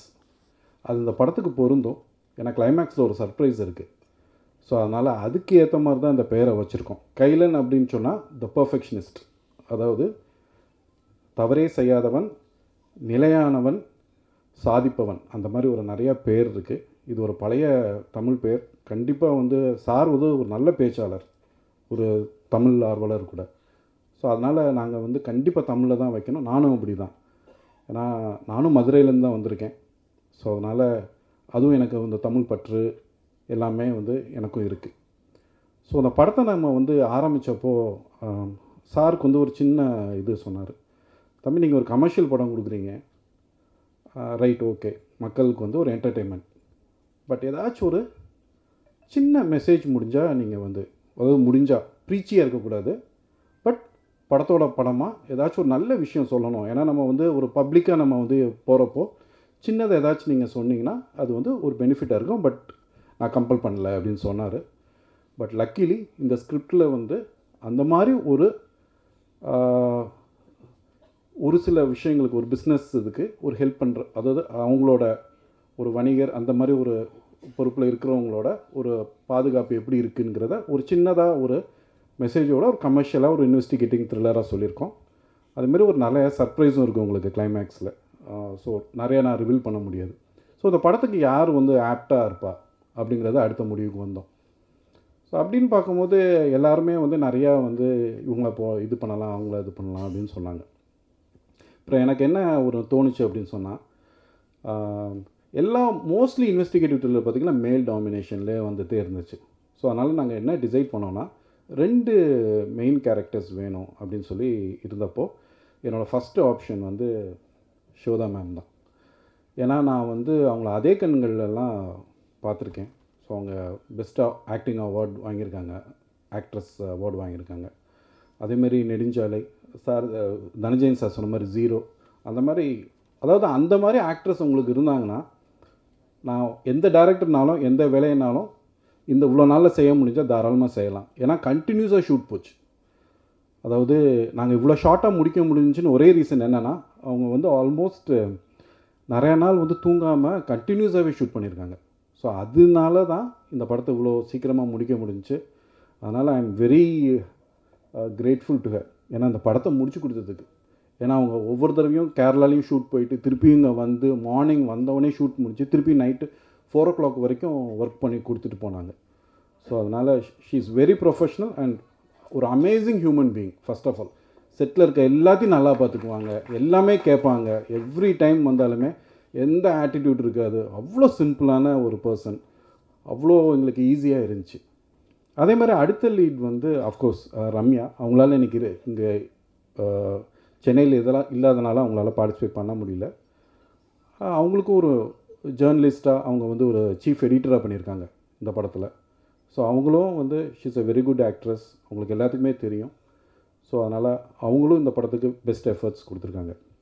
அதே மாதிரி மற்ற ஆர்டிஸ்ட் அப்படின்னு பார்த்திங்கன்னா மனோபாலா சார் நாங்கள் ரொம்ப மிஸ் பண்ணுறோம். ஏன்னா அவர் சாகிறதுக்கு ஒரு 3 weeks முன்னாடி கூட நான் அவரோட டைம் ஸ்பெண்ட் பண்ணிகிட்டு இருந்தேன். So we miss you sir, அது ரொம்ப பெரிய ஒரு இழப்பு எங்களுக்கு. அதே மாதிரி ஞானசம்பந்தன் சார் இந்த படத்தில் ஃபினான்ஸ் மினிஸ்டராக பண்ணியிருக்காங்க. ஸோ அதனால் ஒரு சின்ன நையாண்டி ப்ளஸ் ஒரு நல்ல ஒரு சீரியஸான ரோலாக மிக்ஸ் பண்ணி பண்ணியிருக்காங்க, ஒரு அருமையான ரோல். அதேமாதிரி கோபிநாத் சார் அவர் பண்ணியிருக்காங்க, அவங்களும் ரொம்ப அருமையான ஒரு கேரக்டர் ரோல் பண்ணியிருக்காங்க. அனுபமா குமார் மேடம் பண்ணியிருக்காங்க, அவங்களாலையும் இன்றைக்கி வர முடியல, அவங்களும் முக்கியமான ரோல் பண்ணியிருக்காங்க. ஸோ அதே மாதிரி இங்கே இருக்கிறவங்க, இதில் வந்திருக்கவங்க எல்லாமே பேசினவங்க எல்லாத்துக்குமே இதில் வந்து ஆல்மோஸ்ட் கொஞ்சம் மீட்டி ரோல்ஸ் தான். எல்லாத்துக்குமே வந்து ஏதோ வந்துட்டு பேசிட்டு போகிறவங்க அப்படி கிடையாது. இன்னொன்று சொல்லணும், இந்த படத்துக்கு 115 பேர் டப்பிங் பண்ணியிருக்காங்க. ஏன்னா அவ்வளோ கேஸ்ட் இருக்குது இந்த படத்துக்கு. ஸோ அதுவே எங்களுக்கு வந்து முடிக்கிறதுக்கு ரொம்ப டைம் ஆச்சு. ஸோ அதனால் எல்லாமே கண்டினியூஸாகவே சேலஞ்சிங்காக தான் போச்சு எங்களுக்கு கம்ப்ளீட்டாக இந்த ஃபிலிம். ஸோ நல்லபடியாக இந்த படத்தை வந்து நாங்கள் வந்து இப்போது முடித்து இப்போ திரைக்கு கொண்டு வரதுக்கு படம் தயாராக ஆகிட்டுருக்கு. 25ஆம் தேதி இந்த படம் வந்து ரிலீஸ் ஆக போகுது. ஸோ அதனால் இங்கே வந்திருக்கும் ப்ரெஸ் அண்ட் மீடியா பீப்புள், தயவுசெய்து உங்கள் சப்போர்ட் எங்களுக்கு கண்டிப்பாக வேணும். நீங்கள் இல்லாமல் நாங்கள் கிடையாது. எப்போவுமே திரைத்துறை உங்களை நம்பி தான் இருக்குது. இந்த படத்தை நல்லபடியாக மக்கள்கிட்ட கொண்டு போய் சேர்க்குறது உங்களோட பொறுப்பு. அதை நான் வந்து தாழ்மையுடன் உங்கள்கிட்ட கேட்டுக்கொள்கிறேன். அதே மாதிரி நான் வந்து இன்னொரு ஒரு முக்கியமான விஷயம் என்ன சொல்லணுன்னா, என்னோடய ஃபேமிலி பற்றி நான் சொல்லி ஆகணும். ஏன்னா நான் வந்து பிகினிங்லேருந்து ஒரு திரைத்துறையிலேருந்து வரல. நான் வந்து ஒரு வேலையில் பார்த்துட்டு நல்ல வேலையை திடீர்னு ஒரு நாள் விட்டுட்டு சினிமாவில் இருக்க பாசத்தினால நான் அப்படியே வந்துட்டேன். அதனால் என் ஒய்ஃப் வந்து கண்டிப்பாக வந்து என்னை அக்செப்ட் பண்ணிக்கிறது பெரிய விஷயம். ஏன்னா திடீர்னு ஒரு நாள் ஒரு நல்ல வேலையில் இருக்கும்போது தூக்கி போட்டு நான் வந்து வேலையை விடுறேன் அப்படின்னு சொல்லிட்டு சினிமா எடுக்க போனால் யாருமே வந்து நம்மளை வீட்டுக்குள்ளேயே சேர்க்க மாட்டாங்க. ஸோ ஆனால் என்னைய வந்து என்னோடய பேஷனை மதித்து எனக்கு இவ்வளோ நாள் வந்து அவங்க பொறுமையாக இருந்து சப்போர்ட் பண்ணி இப்போ இந்த படம் வர்றது வந்து பெரிய இது. அதே மாதிரி இன்றைக்கி வந்து எங்கள் அப்பாவோட பிறந்த நாள். ஆனால் எங்கள் அப்பா எனக்கு கூட இல்லை. ஆனால் பை லக்கு வந்து இன்றைக்கி இந்த நாள் வந்து எங்கள் அப்பா பிறந்தநாள் அன்றைக்கி ட்ரெய்லரில் அமைஞ்சது வந்து எனக்கு ரொம்ப சந்தோஷம். ஏன்னா எங்கள் அப்பாவோட பிளெஸ்ஸிங்ஸ் வந்து ரொம்ப முக்கியம். அதே மாதிரி எங்கள் அம்மா, என்னோடய பொண்ணு, எங்கள் அக்கா, ஒரு வீட்டுக்காரர் எல்லாமே இங்கே வந்திருக்காங்க சப்போர்ட் பண்ண, எல்லாத்துக்கும் நன்றி. அதே மாதிரி நான் வந்து கூப்பிட்டு இங்கே எல்லாம் பெரியவங்க எல்லாம் வந்ததுக்கும் ரொம்ப நன்றி. இந்த படத்தை சப்போர்ட் பண்ணுங்கள். ஒரு சின்சியர் அட்டெம்ப்ட் பண்ணியிருக்கோம், நல்ல கண்டென்ட் கொடுத்துருக்கோம். கண்டென்ட் உள்ள படம் நல்லா ஜெயிச்சிட்ருக்கு. ஸோ இந்த படமும் கண்டிப்பாக ஜெயிக்கும் என்று நம்புகிறேன். நீங்கள் வாழ்த்தி எனக்கு ஹெல்ப் பண்ணுங்கள், சப்போர்ட் பண்ணுங்கள் எங்கள் டீமுக்கு. அதே மாதிரி இந்த படத்தில் வந்து உழைச்ச என்னோடய டீமை நான் வந்து அறிமுகப்படுத்தணும்னு நான் நினைக்கிறேன். என்னோட கோ டைரக்டர் பிரபாகர், ஃபஸ்ட்டு ஏடி ராஜசேகர், செகண்ட் ஏடி சுரேஷ் தமிழன், கணேஷ்,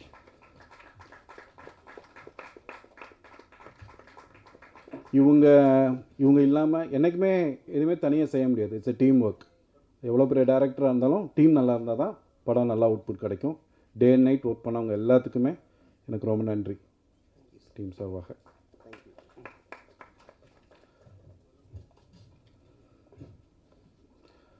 ஸோ இதோட என் உரையை நான் முடித்துக்கொள்கிறேன். மீண்டும் நான் வைக்கிற ஒரே ரிக்வெஸ்ட், மீடியா பீப்புள் வந்து தயவுசெய்து இந்த படத்தை நல்லபடியாக கொண்டு போய் மக்கள்கிட்ட சேர்க்குமாறு தாழ்மையுடன் வேண்டிக் கொள்கிறேன். நன்றி, வணக்கம்.